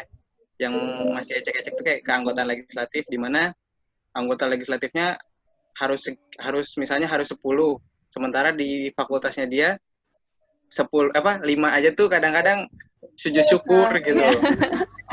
Ada yang kayak gitu, jadi mungkin solusinya itu mereka bikin tab ya, membuat tab dari daerahnya masing-masing. Itu beberapa solusi doang sih yang maksudnya yang masih bisa terjangkau. Tadi Gilang mau nanya apa, Lang? Oke, saya Gilang. Oke. Saya mau bertanya. Kayaknya kalau lebih pas ada Bang ini, Bang Balik, Bang Guntur. Bang Balik. Oh iya tadi Guntur lagi izin ke belakang sebentar. Kalau mau ditungguin nggak apa-apa. Iya udah saya nanya aja nih. Kan di hierarki kan ada RT. Oke.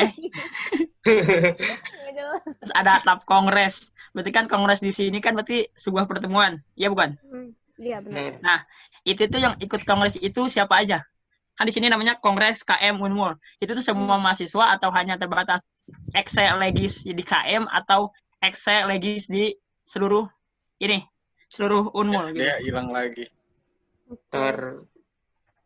Umum ya itu ya? Sebenarnya terbatas. Enggak, umum. Terbuka untuk umum. Cuma tempatnya yang kadang-kadang terbatas. Iya, tempatnya terbatas. Ayo. Tapi untuk peserta penuhnya itu DPM, semua. Ayo. DPM, Ayo lah yang jawab lah. Ayo 10 yang jawab lah. Ya semuanya lah. Oke, saya coba jawab ya, Gilang. Oke. Gilang ini angkatan berapa? Angkatan 2020. Belum Apa-apaan masuk dong. 18. Oh, 18. Jadi di Unmul itu forum untuk mempertanggungjawabkan kegiatan BEM dan DPM itu namanya kongres.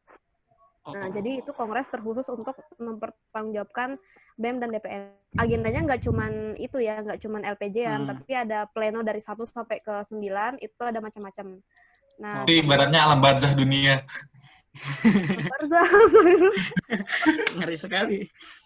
Nah, karena namanya kongres ya, itu jadi walaupun namanya kongres KM, tapi pesertanya terbatas. Jadi nggak semua mahasiswa berhak untuk ikut gitu. Nah, walaupun namanya keluarga mahasiswa, karena ya gimana caranya kita ngumpulin seluruh mahasiswa juga gitu kan dalam satu ruangan, itu pasti akan sulit sekali.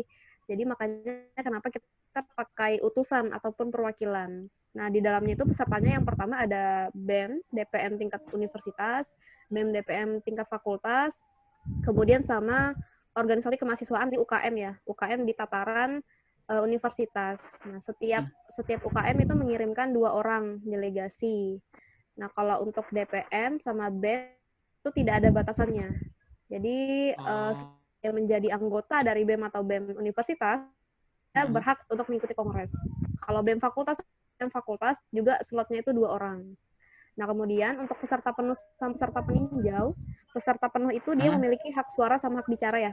Ya udah paham kan ya hak suara sama hak bicara? Ya. Nah, tapi kalau peserta peninjau itu dia hanya memiliki hak bicara. Nah, hak peserta penuh itu dimiliki oleh BEM DPM Univ sama BEM DPM Fakultas. Kalau peserta peninjau itu dari perwakilan unit kegiatan mahasiswa, gitu pesertanya. Jadi nanti berkumpul di situ semua, terus nanti setiap pleno kita musyawarahkan dengan sebaik-baiknya sesuai dengan mekanisme di tata tertib yang sudah ditetapkan. Gitu Gilang. Ya. Berarti kalau di UNJ mah Bang Arga kayak sidang umum ya? Nama lainnya. Iya, betul. Tapi kalau sidang umum kan kita ngesahinnya PO ya, bukan TAP ya, ya kan? Kadang-kadang TAP juga bisa. Ya, tapi ya akan lebih sering kan PO kan di setiap sidang umum itu. Oke, pertanyaan selanjutnya. Nah, di sini ada undang-undang. Ada undang-undang. Asli lah ya? Apa? Betawi asli ya? Bukan, saya orang Sunda. Saya orang Banten. Saya orang Banten. Halo, saya orang Banten, oke? Oke, siap. Anak Jawa. Saya juga Sunda sih, tapi Sunda Bandung. Jadi agak berbeda. Iya. Sunda Bandung bagus. Lemes Sundanya. Halus Sundanya halus. Bager ya? Iya, bager. Bager. Oke, lanjut, Gilang. Oke, selanjutnya kan di sini ada undang-undang. Nah, undang-undang itu berarti nggak disahin pas kongres ya. Berarti dia ada acara sendiri untuk pengesahan undang-undang ini. Iya, enggak. Kalau kongres itu kan tadi ada pleno-plenonya itu ya. Nah, sesuai jika pleno sudah selesai, itu nanti dikeluarkan TAP kongres per pleno itu. Nah, itu yang nanti berkedudukan di bawah ADRT. Kalau undang-undang dia memang selama ini pelimpahannya di DPM ya, selaku lembaga legislatif, lembaga pembuat undang-undang. Makanya dia nggak pernah dimasukkan ke dalam kongres karena memang kongres agendanya bukan untuk membahas ataupun mengesahkan undang-undang. Berarti muatan materi dari mulai rancangan sampai pengesahan itu full di DPM. Di DPM tepatnya di Badan Legislasi. Ya, di Badan Legislasi DPM itu full ya. Berarti nggak ada ikut campur eksekutif sedikit pun di situ. Sejauh ini tidak ada. Di pengesahannya itu hanya tanda tangan DPM gitu, nggak ada tanda tangan BEM gitu. Kan kalau pemerintah kan dia bikin undang-undang, tapi nggak ada DPRD gitu. Ya nggak, itu cuma presiden dong ya. Saya lupa. Atas persetujuan DPR tapi. Lanjut. Terus dia tiba-tiba hilang. Dia masuk kayak gitu. Tar. Tuh kan, gaib dia. Dah. Ya, mungkin dari teman-teman yang lain ada yang ingin ditanyakan? Oke, selanjutnya. Ada lagi. Oke, balik lagi. Lanjut ya. Nah, berarti ada undang-undang di situ. Undang-undang KM, undang-undang P3, Pemira, TAP DPM. Nah, di sini TAP DPM berarti hanya mengikut ke dalam internal. Yang isinya mekanisme kerja. Nah, di DPM KM Unmul itu ada mekanisme pengawasnya kan. Kalau ada di UNJ itu kita punya mekanisme pengawasan yang disahkan bersama Legis dengan Ekse di awal masa periode. Nah, kalau di Unmul itu kayak gimana itu mengenai mekanisme pengawasan atau aturan yang mengatur tentang pengawasan? Jadi kalau itu punya namanya TAP hubungan kerja dengan lembaga eksekutif ya. Nah, cuman ini TAP-nya itu dibuat sejak tahun 2016 dan belum pernah ada pembaharuan sampai sekarang. Jadi mungkin teman-teman bingung ya kan, TAP itu dia tadi fungsinya mengikat ke dalam ya kan, ke DPM, tapi kok malah ada TAP hubungan kerja dengan eksekutif. Nah, ini asumsi saya pribadi, karena ini TAP dibuat sejak tahun 2016 dan sampai sekarang belum ada perubahan, maka asumsi saya adalah tata aturan di KM Unmul pada saat itu tidak seperti sekarang. Paham nggak maksudnya? Nah, jadi makanya kenapa TAP itu dia berhubungan dengan eksekutif gitu. Nah, gitu. Jadi di TAP itu, TAP nomor 1 tahun 2016 memang belum ada pembaharuan sampai sekarang karena kami merasa isinya masih relevan dengan yang bisa diterapkan sekarang. Gitu. TAP hubungan kerja dengan eksekutif di situ diatur mengenai kalau kami kan nama forum resminya untuk mengevaluasi itu kan rapat evaluasi caturbulan ya. Setiap 4 tahun, setiap 4 bulan sekali, 4 bulan sekali itu evaluasi. Nah, itu diatur mulai dari waktu pengumpulan LPJ-nya, kemudian terus penyetorannya itu kapan, terus apa-apa saja yang harus dimuat di dalam LPJ dan lain sebagainya itu diatur di situ. Gimana lah? Oke, berarti ada namanya TAP hubungan ya. Iya. Saya lupa nah, nama, terus ada nama yang itu apa, cuman isi TAP-nya kayak gitu, TAP hubungan. Oh, jadi sampai dari 2016 sampai sekarang belum ada pembaharuan ya, belum ada revisi, belum ada amandemen gitu ya, istilahnya. Terus ada ini kayak bilang mau wawancarain saya gitu. Ya silakan aja Kak Fajar, kami sepuh gimana sih? Novel. Oh iya, sepuh. Selanjutnya peraturan DPM KM Unmul. Berarti di situ baru mengatur tentang eksternalan atau gimana itu? Isi muatan materi dari peraturan DPM KM Unmul itu. Atau kayak bentuknya kayak Perpres gitu. Kalau di negara. Ada yang mau jawab? Nggak ada Guntur. Mana yang Guntur? Lanjutin aja. Ya, jadi kalau peraturan tadi berdasarkan yang disampaikan oleh Guntur ya selaku Ketua Balek, itu memang dia sifatnya mengikat keluar. Nah, ini di tahun ini kami baru menerbitkan satu peraturan ya berkaitan dengan memang sebuah keharusan yang harus kami agendakan, yaitu penjaringan. Nah, penjaringan ini sama sekali ada aturannya, belum ada akomodir gimana sih harus penjaringan, karena ini juga perlu teman-teman ketahui, penjaringan anggota ini baru ada sejak tahun 2019. Nah, jadi 2018 ke belakang, itu mekanisme kaderisasi di DPM hanya melalui delegasi per fakultas. Nah, terus kemudian di tahun 2018, Kongres 2018 itu dilakukan amandemen ADRT. Kemudian di situ dicetuskanlah ide untuk adanya penjaringan. Makanya penjaringan sekarang masuk ke dalam sistem kaderisasi kami. Nah, tapi di tahun 2019 itu rupanya belum sempat terjalankan penjaringan itu, ya kan, karena ada satu dan lain hal alasannya. Padahal pada saat itu sudah ada rancangan aturannya. Saya lupa itu aturannya berbentuk undang-undang atau di bawahnya undang-undang ya, saya lupa. Nah, kemudian di tahun 2020 kami coba perbaiki kondisi kami sehingga alhamdulillah di tahun ini perekrutan terlaksana. Nah, cuman waktu itu juga meminta pendapat dari beberapa senior ya, beberapa alumni dari DPM, alumni demisioner ya, bahwa akan lebih baik sebenarnya kalau untuk rekrutmen ini dituangkan ke dalam sebuah undang-undang.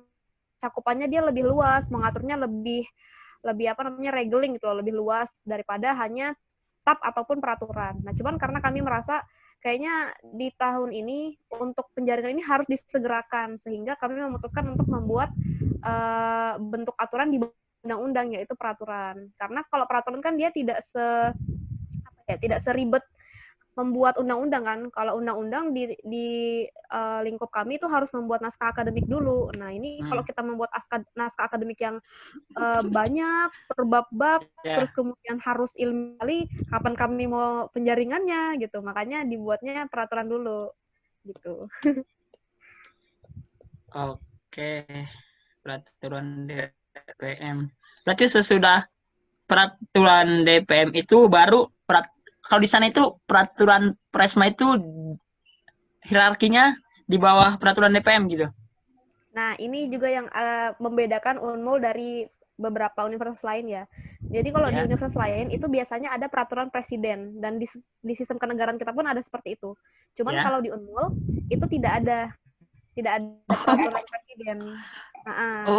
Jadi di dalam ADRT kami itu yang berwenang membuat sebuah produk hukum itu hanyalah lembaga legislatif, baik di tataran universitas maupun di fakultas. Walaupun sebenarnya secara kultural ya, presiden itu boleh mengeluarkan sebuah walaupun dia mengikatnya mungkin lebih kepada pergerakan di BEM itu sendiri.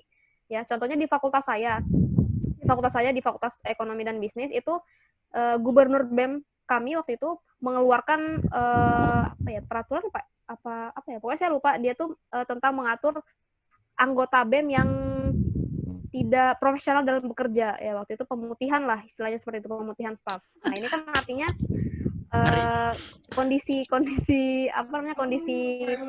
politik di kampusnya itu sehat gitu kan, sampai bisa gubernur membuat peraturan. Walaupun kadang ada yang nggak ngerti, emangnya boleh ya gubernur itu buat aturan? Walaupun sebenarnya boleh, cuman di aturan tertinggi kami itu tidak dicantumkan secara formil begitu.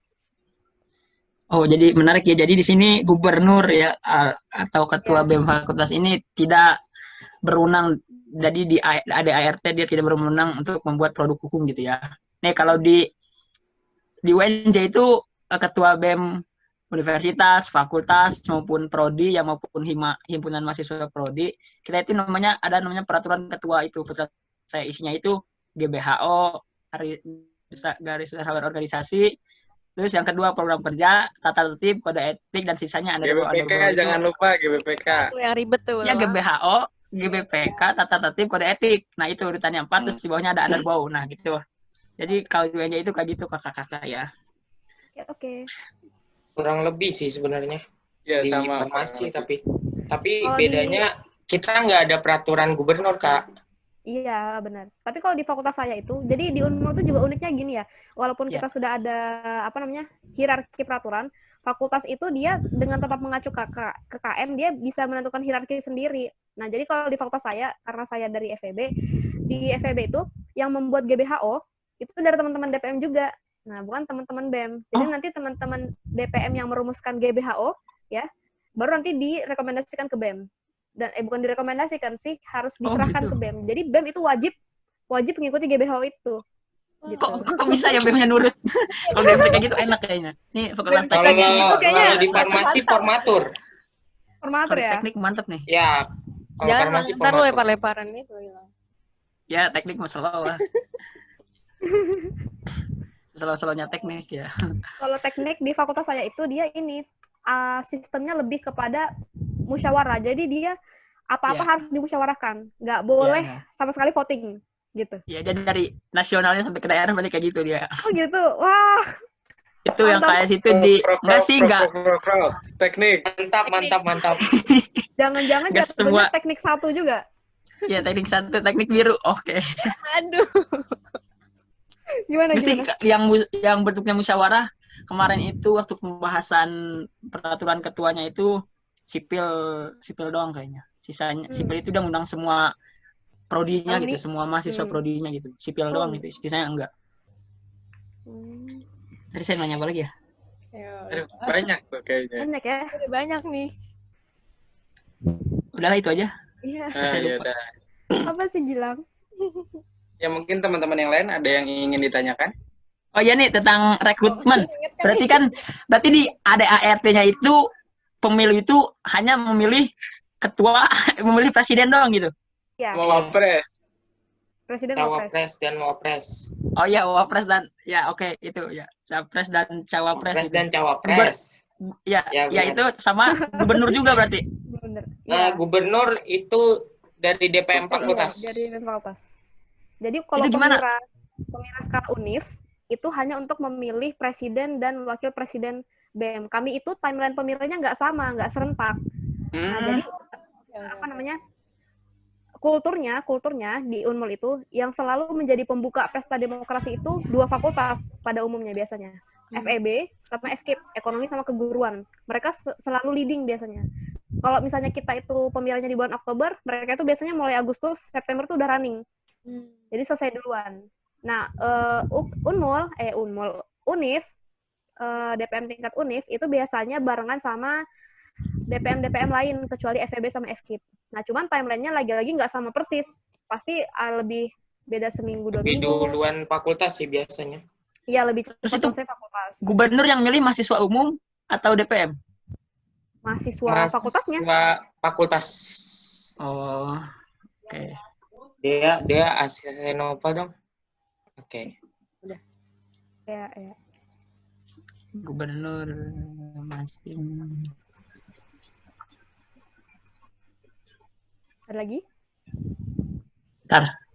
Gubernur masing-masing. Berarti timeline-nya, berarti kan kalau kita nih di UNJ ini serentak, jadi universitas, Ya, fakultas, serentak. prodi, ya Bang ya, serentak jadi beberapa hari gitu. Gitu. Terus berarti kalau di sana gitu ya, jadi masing-masing gitu ya. Otoritas masing-masing sih. Karena kembali lagi tadi yang berkaitan sama permasalahan ya, kita itu masih Ya. ego-ego sektoral. Nah, yang Otonominya bebas berarti. Iya, yang itu sulit untuk disatukan dalam hal-hal tertentu. Oke. Terus tadi kalau nggak salah ada dana kampanye ya? Saya mendengar. Dana kampanye. Itu gimana itu? Dana kampanye itu maksudnya gimana itu, Kak? Dana kampanye duit. Iya, Ya, insentifnya duit. Itu tuh uangnya dari mana gitu? Jadi di Unmul itu kalau misalkan kita mau mengadakan kegiatan, itu kita pasti mengajukan proposal kegiatan ya kan ke kemahasiswaan untuk mendapat uang. Nah, dana kampanye itu sumbernya dari sana. Jadi dana kampanye untuk paslon itu berasal dari pemberian wajib dari DPM sama iuran dari tim sesnya dia. Nah, cuman kalau dari DPM itu wajib ya. Normal biar besarannya itu berapa ya? 500.000 apa 300.000 ya? DPM? Dari DPM. Nah, untuk DPM sumber uangnya dari mana, Kak? Dari kemahasiswaan. Kita tuh sama nggak aja pernah dari dekanat berarti. Oh, dari rektorat. Kita tuh nggak pernah ini loh, nggak pernah cari dana mandiri loh. Wow. Maksudnya kayak jualan anti danus club. Nah, iya, kalau kita sebenarnya nggak nyari bukan nggak boleh juga sih, Kak. Iya tuh. Uang DPR kebanyakan mah. Kalau kami diperbolehkan cari dana mandiri, cuman kalau kami dari DPM-nya sendiri tuh nggak pernah. Jadi mengandalkan dana kemahasiswaan aja. Gitu. Tapi lancar tuh dana kemahasiswaannya. Dana kemahasiswaannya banyak berarti ya? Lancar kalau untuk kayak, misalnya kayak ketika ngajuin misalkan proposal atau apa untuk ke dekan atau apa, itu maksudnya lancar ke fakultasnya atau gimana? Ke univnya juga? Yang lancar nggak juga lancar ya, karena namanya duit itu sensitif ya teman-teman. Iya. Jadi kalau kami tuh bukan ketika kami mengajukan proposal tak langsung uangnya keluar, nggak seperti itu. Ini proposalnya duit. Ya kali. Sistemnya adalah kami ngajuin proposal dulu, nanti setelah proposalnya diterima, kami berkegiatan pakai dana mandiri kami. Oh ya. Gitu. Nanti setelah kegiatan selesai, LPJ dikumpulkan, baru diganti uangnya, gitu. Iya sih, sama. Oh, berarti sistem di sana itu tetap proposal per kegiatan ya, bukan rancangan dari awal tahun kemudian dikasih uang sekian persen gitu. Jadi bukan sekian miliar gitu. Rancangan dari awal tahun ada juga. Nah, cuman setiap menjelang kegiatan tertentu yang harus masukkan proposal, kita tetap masukin proposal. Gitu. Jadi dia sudah ada pos-pos anggarannya memang. Jadi ketika kita mengajukan pemira nih, misalnya pemira kita butuh dana 20 juta, disesuaikan sama rancangan yang di awal. Di sini butuhnya segini aja kok, ini membengkak 20 juta, kenapa? Nah gitu, penyesuaiannya di situ. Supaya nggak ada manipulasi. Pokoknya sesepuh uang Mbak Indri. Enggak, Kamita.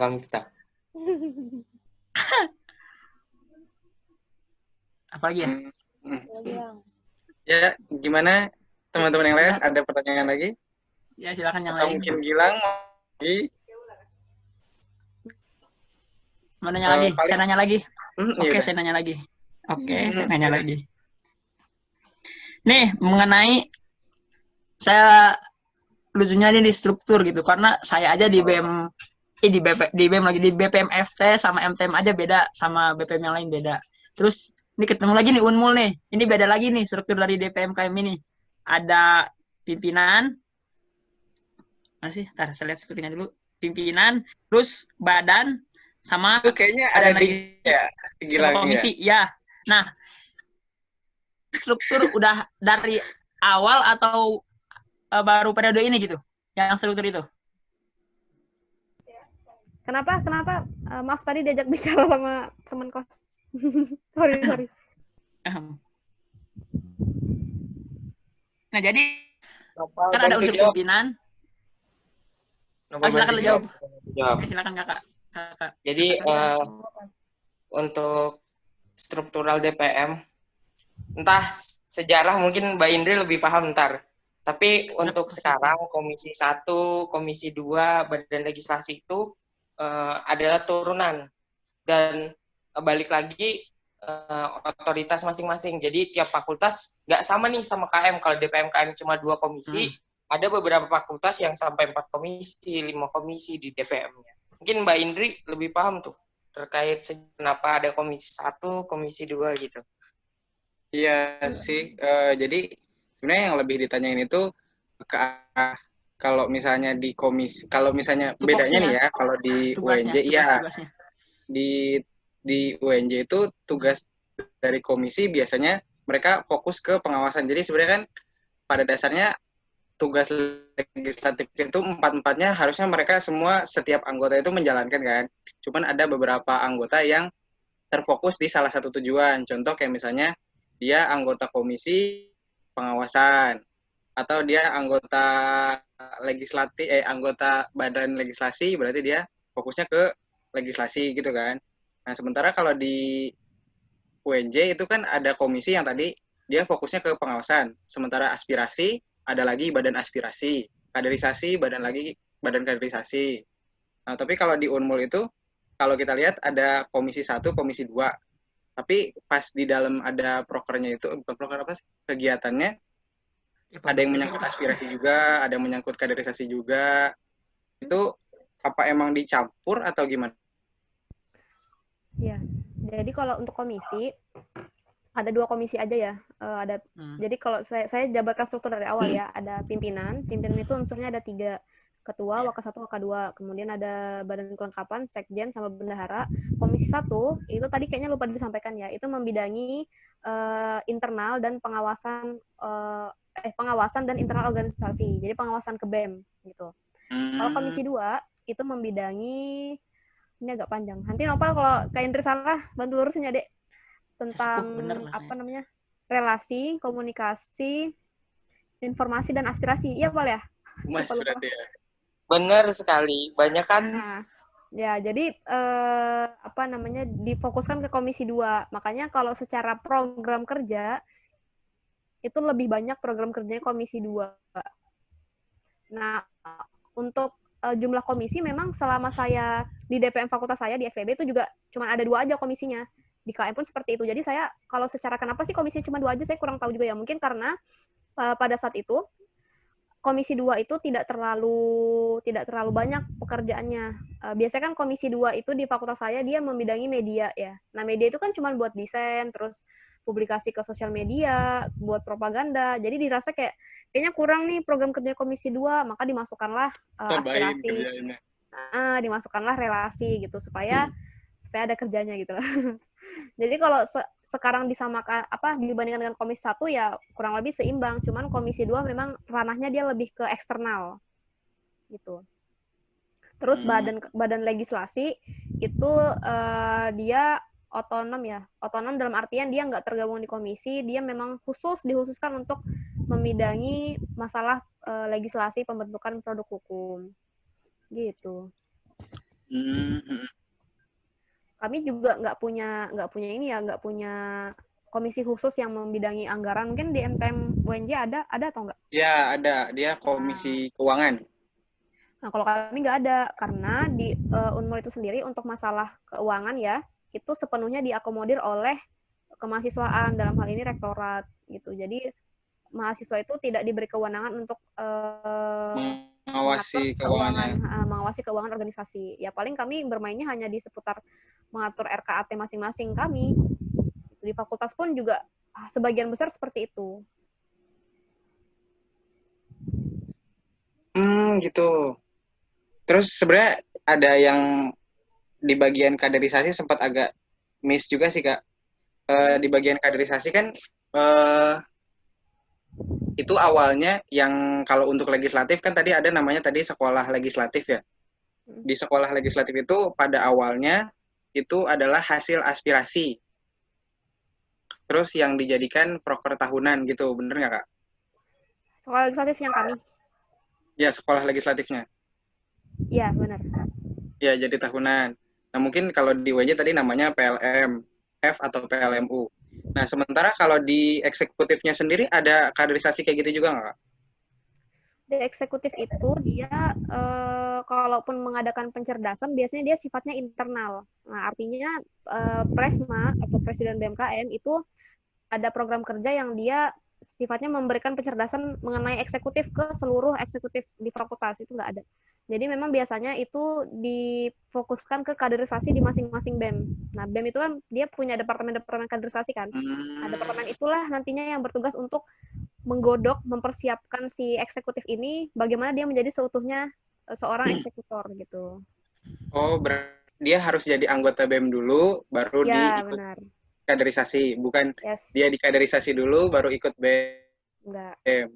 Tapi kalau oprek luasnya itu ada, mereka namanya leadership camp. Nah, ini untuk open recruitment yang besar gitu ya. Jadi yang mau masuk BEM, ayo masuk, baru nanti ikut serangkaian agendanya. Gitu. Kalau ikut apa tadi? Leadership camp, leadership camp, tapi nggak ikut BEM bisa? Nggak bisa. Jadi dia ikut LC, otomatis dia masuk BEM. Oh, wajib. Wajib. Gitu, Waduh. Jadi tidak ada unsur pemaksaan ya? Bagus juga sih. Ada, sukarela dia masuk BEM. Jadi kalau misalnya di perjalanan kayak waktu saya ada kasus pemutihan, di perjalanan ternyata nggak aktif dan segala macam, itu ditodong tuh istilahnya. Kemarin sudah janji, kemarin sudah berkomitmen di LC, di perekrutan, kok sekarang gini? Nah, gitu. Aduh. Ayo lo. Tapi nggak banyak sih kasus-kasus seperti itu. Hanya kasus yang sifatnya dia ekstrim ya, artinya dia benar-benar nggak memberikan kontribusi sama sekali, terus juga kemudian mungkin bagi pengurus BEM saat itu menganggap, oh ini kayaknya cuma jadi, mohon maaf, benalu aja kayaknya di organisasi kita, nggak memberikan efek. Jadi langkah kebijakan yang diambil adalah pemutihan. Tapi kebanyakan sih kalau kita anak organisasi ya, karena kita tahu kita itu nggak digaji, kerjanya sukarela, jadi ya banyak pemakluman ya kan, teman-teman pasti gitu. Kalau ada yang bilang maaf ya, oh ya udah nggak apa-apa. Lebih banyak maafan seperti itu loh. Gitu. Jadi berarti di DPM juga mungkin ada seperti itu, Kak? Apanya nih yang nggak aktif? Iya. Ya pasti ada di seluruh organisasi. Kalau saya sih yakin pasti ada. 1-2 orang itu pasti ada. Karena mereka juga pastinya punya kendala personal yang mungkin nggak enak diceritakan kepada seluruh pengurus, dan juga ada pertimbangan-pertimbangan lain. Jadi yang bisa kita lakukan hanyalah mensupport ya, dan menerima dia kembali ketika akhirnya nanti dia memutuskan untuk kembali. Pun ketika dia memutuskan untuk tidak membersamai lagi ya, kita juga nggak bisa memaksa dia untuk membersamai ketika Nopal kayaknya mau jalan-jalan itu. Nopal lagi mau itu tuh, nge-vlog dia.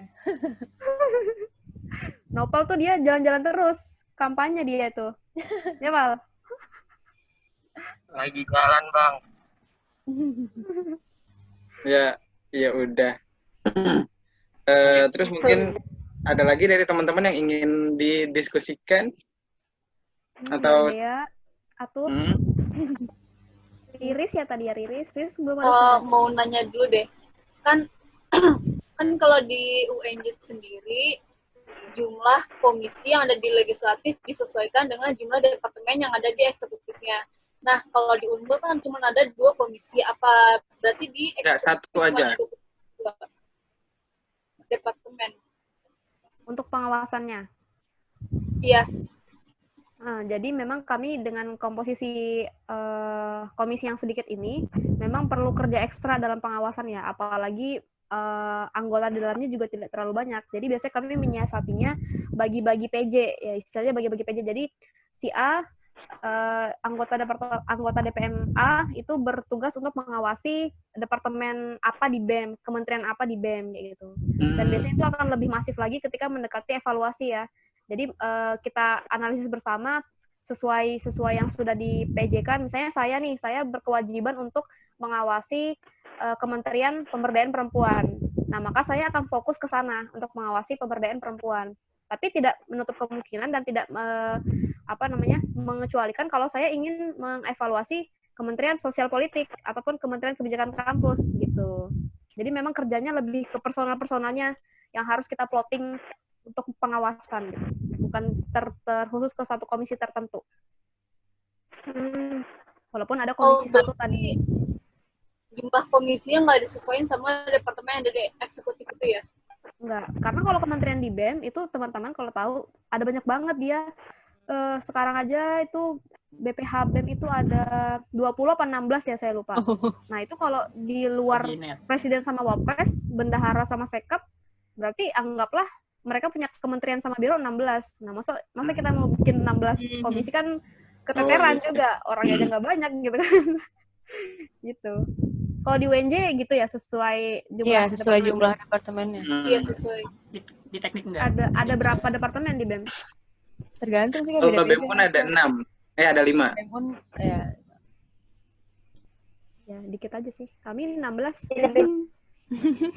Tapi kadang-kadang kalau misalnya ditanya-tanya tentang departemen atau kementerian itu, beberapa kementerian yang banyak itu biasanya dijadiin satu departemen gitu. Oh, gitu. Yang serumpun gitu ya? Yang sekiranya satu pandangan lah. Ya. Gitu.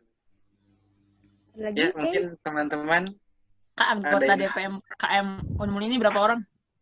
Periode ini? Untuk sekarang yang saat ini 11. 11. Apakah itu kuat menghadapi banyaknya anggota BMKM? Iya. Harus kuat dan harus bisa. Ini. Gila. Kalau kita nggak kuat ya nggak akan jalan. Maksudnya kalau cuman kita sedikit banget nih nggak maksimal ya udah bakal diam di tempat gitu. Iya. Sedangkan mahasiswa meminta ayo dong gerak dong gitu. Ini udah DPM nggak dikenal mahasiswa, masa mau pasang keadaan kan nggak mungkin. Harus makanya kami itu penguatannya adalah melalui masing-masing personal. Jadi bagaimana Anda selaku perwakilan dari fakultas Anda harus mampu mengakomodir keterwakilan itu dengan cara apa? Ya merealisasikan program kerja di DPM gitu. I see. I see. Kalau dibilang keteteran ya iya. Keteteran. Iyalah ya Allah. Hadapin aja. Loh. Iya kan? Iya. Iya, kayak kadang-kadang butuhnya kualitas sih Kak, nggak perlu kuantitas. Betul. Karena dua orang katanya Pak Karno ya, Bung Karno juga berikan aku 10 pemuda, insya Allah aku bisa mengguncangkan dunia. Nggak ada insya Allah aja sih, niscaya aku akan mengguncangkan dunia. Nah ini kan membuktikan bahwa kita itu nggak butuh banyak pemuda di Indonesia, walaupun memang Indonesia itu banyak pemudanya gitu ya, tapi cuma butuh 10 orang yang benar-benar dia itu berkomitmen, dia itu niat, dia itu tulus, dia itu ikhlas, insya Allah bisa diguncangkan dunia. Nah untuk skala DPM kita coba menerapkan itu ya, walaupun tadi ada 1-2 orang yang lari-lari, tapi insya Allah dengan yang memang berkomitmen dari awal, niatnya tulus, niatnya ikhlas, ya udah, ayo udah gitu, kita hadapin bareng, gitu aja sih. Jadi kayak ceramah ya. Iya. Oh, kan ini pelatihan ceritanya. Benar-benar. Jadi kayak kumpul kelompok kayak ini. Ya udahlah. Jadi kakak hasilnya jadi nyata. Kak Sasa kalau nonton kita mohon maaf.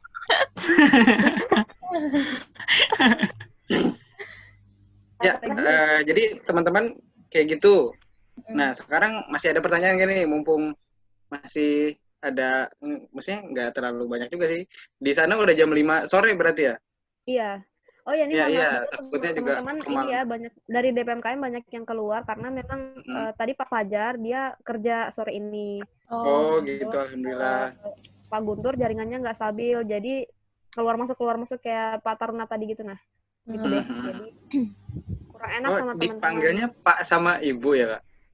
Untuk formalnya itu, cuman kalau kami ngobrol.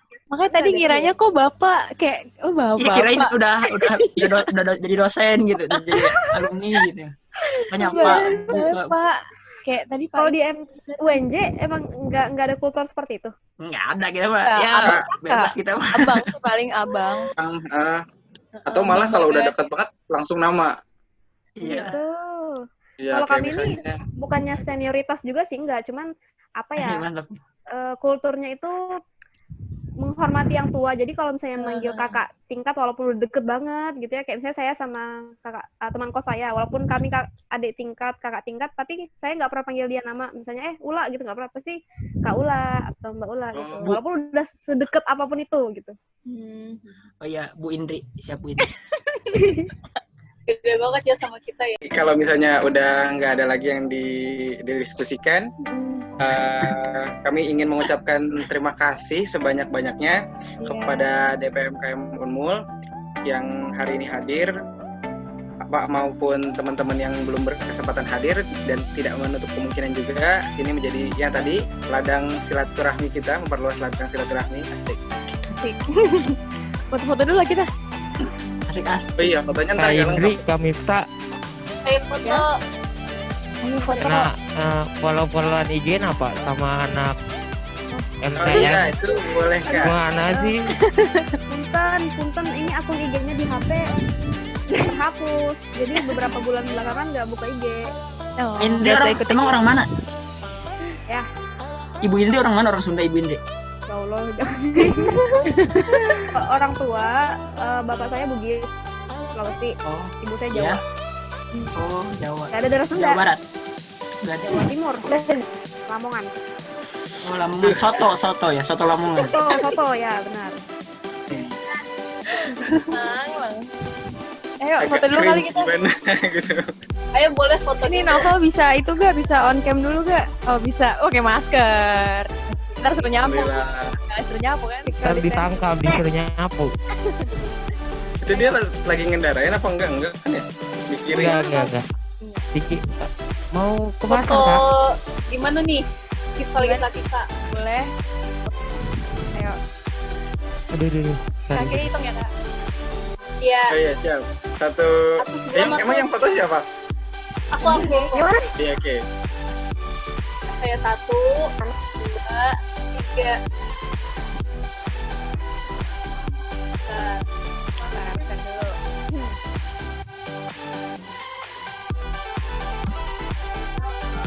Nanti dicampur aja tuh sama foto-foto yang pertama tuh. Ya, ntar di college dulu ya. Kita tag. Terus gimana gayanya lagi? Sekarang gimana lagi? Gini deh. Hidup mahasiswa. Boleh. 1, 2, 3.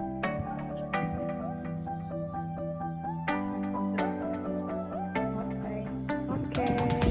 Terima kasih ya teman-teman MTS UNJ yang berkenan. Ya, kita yang berterima kasih. Banyak Terima kasih Kak. Ibu-ibu, bapak-bapak, terima kasih. Ya, makasih Bapak-Ibu. Salam juga buat lagi, bapak-bapak entah di Jakarta, entah di Kalimantan Semoga ataupun kalian yang main-main ke sini gitu ya, jalan-jalan ke Kalimantan. Kita jangan salah Amin. nyala. Juga kalau gua ke Jakarta lu datangin gua ya. Iya, nanti kita Ya, ketemu di Monas ya. Siap. Rumah kalian kita di Monas tuh. Sukses lo ya agendanya. Semoga bisa sharing-sharingnya membawa ilmu buat kedua belah pihak. Amin. Terima kasih banyak. Baik kakak semuanya. Assalamualaikum warahmatullahi wabarakatuh. Waalaikumsalam warahmatullahi wabarakatuh. Gilang di Jawa Barat ya Gilang? Saya di Banten.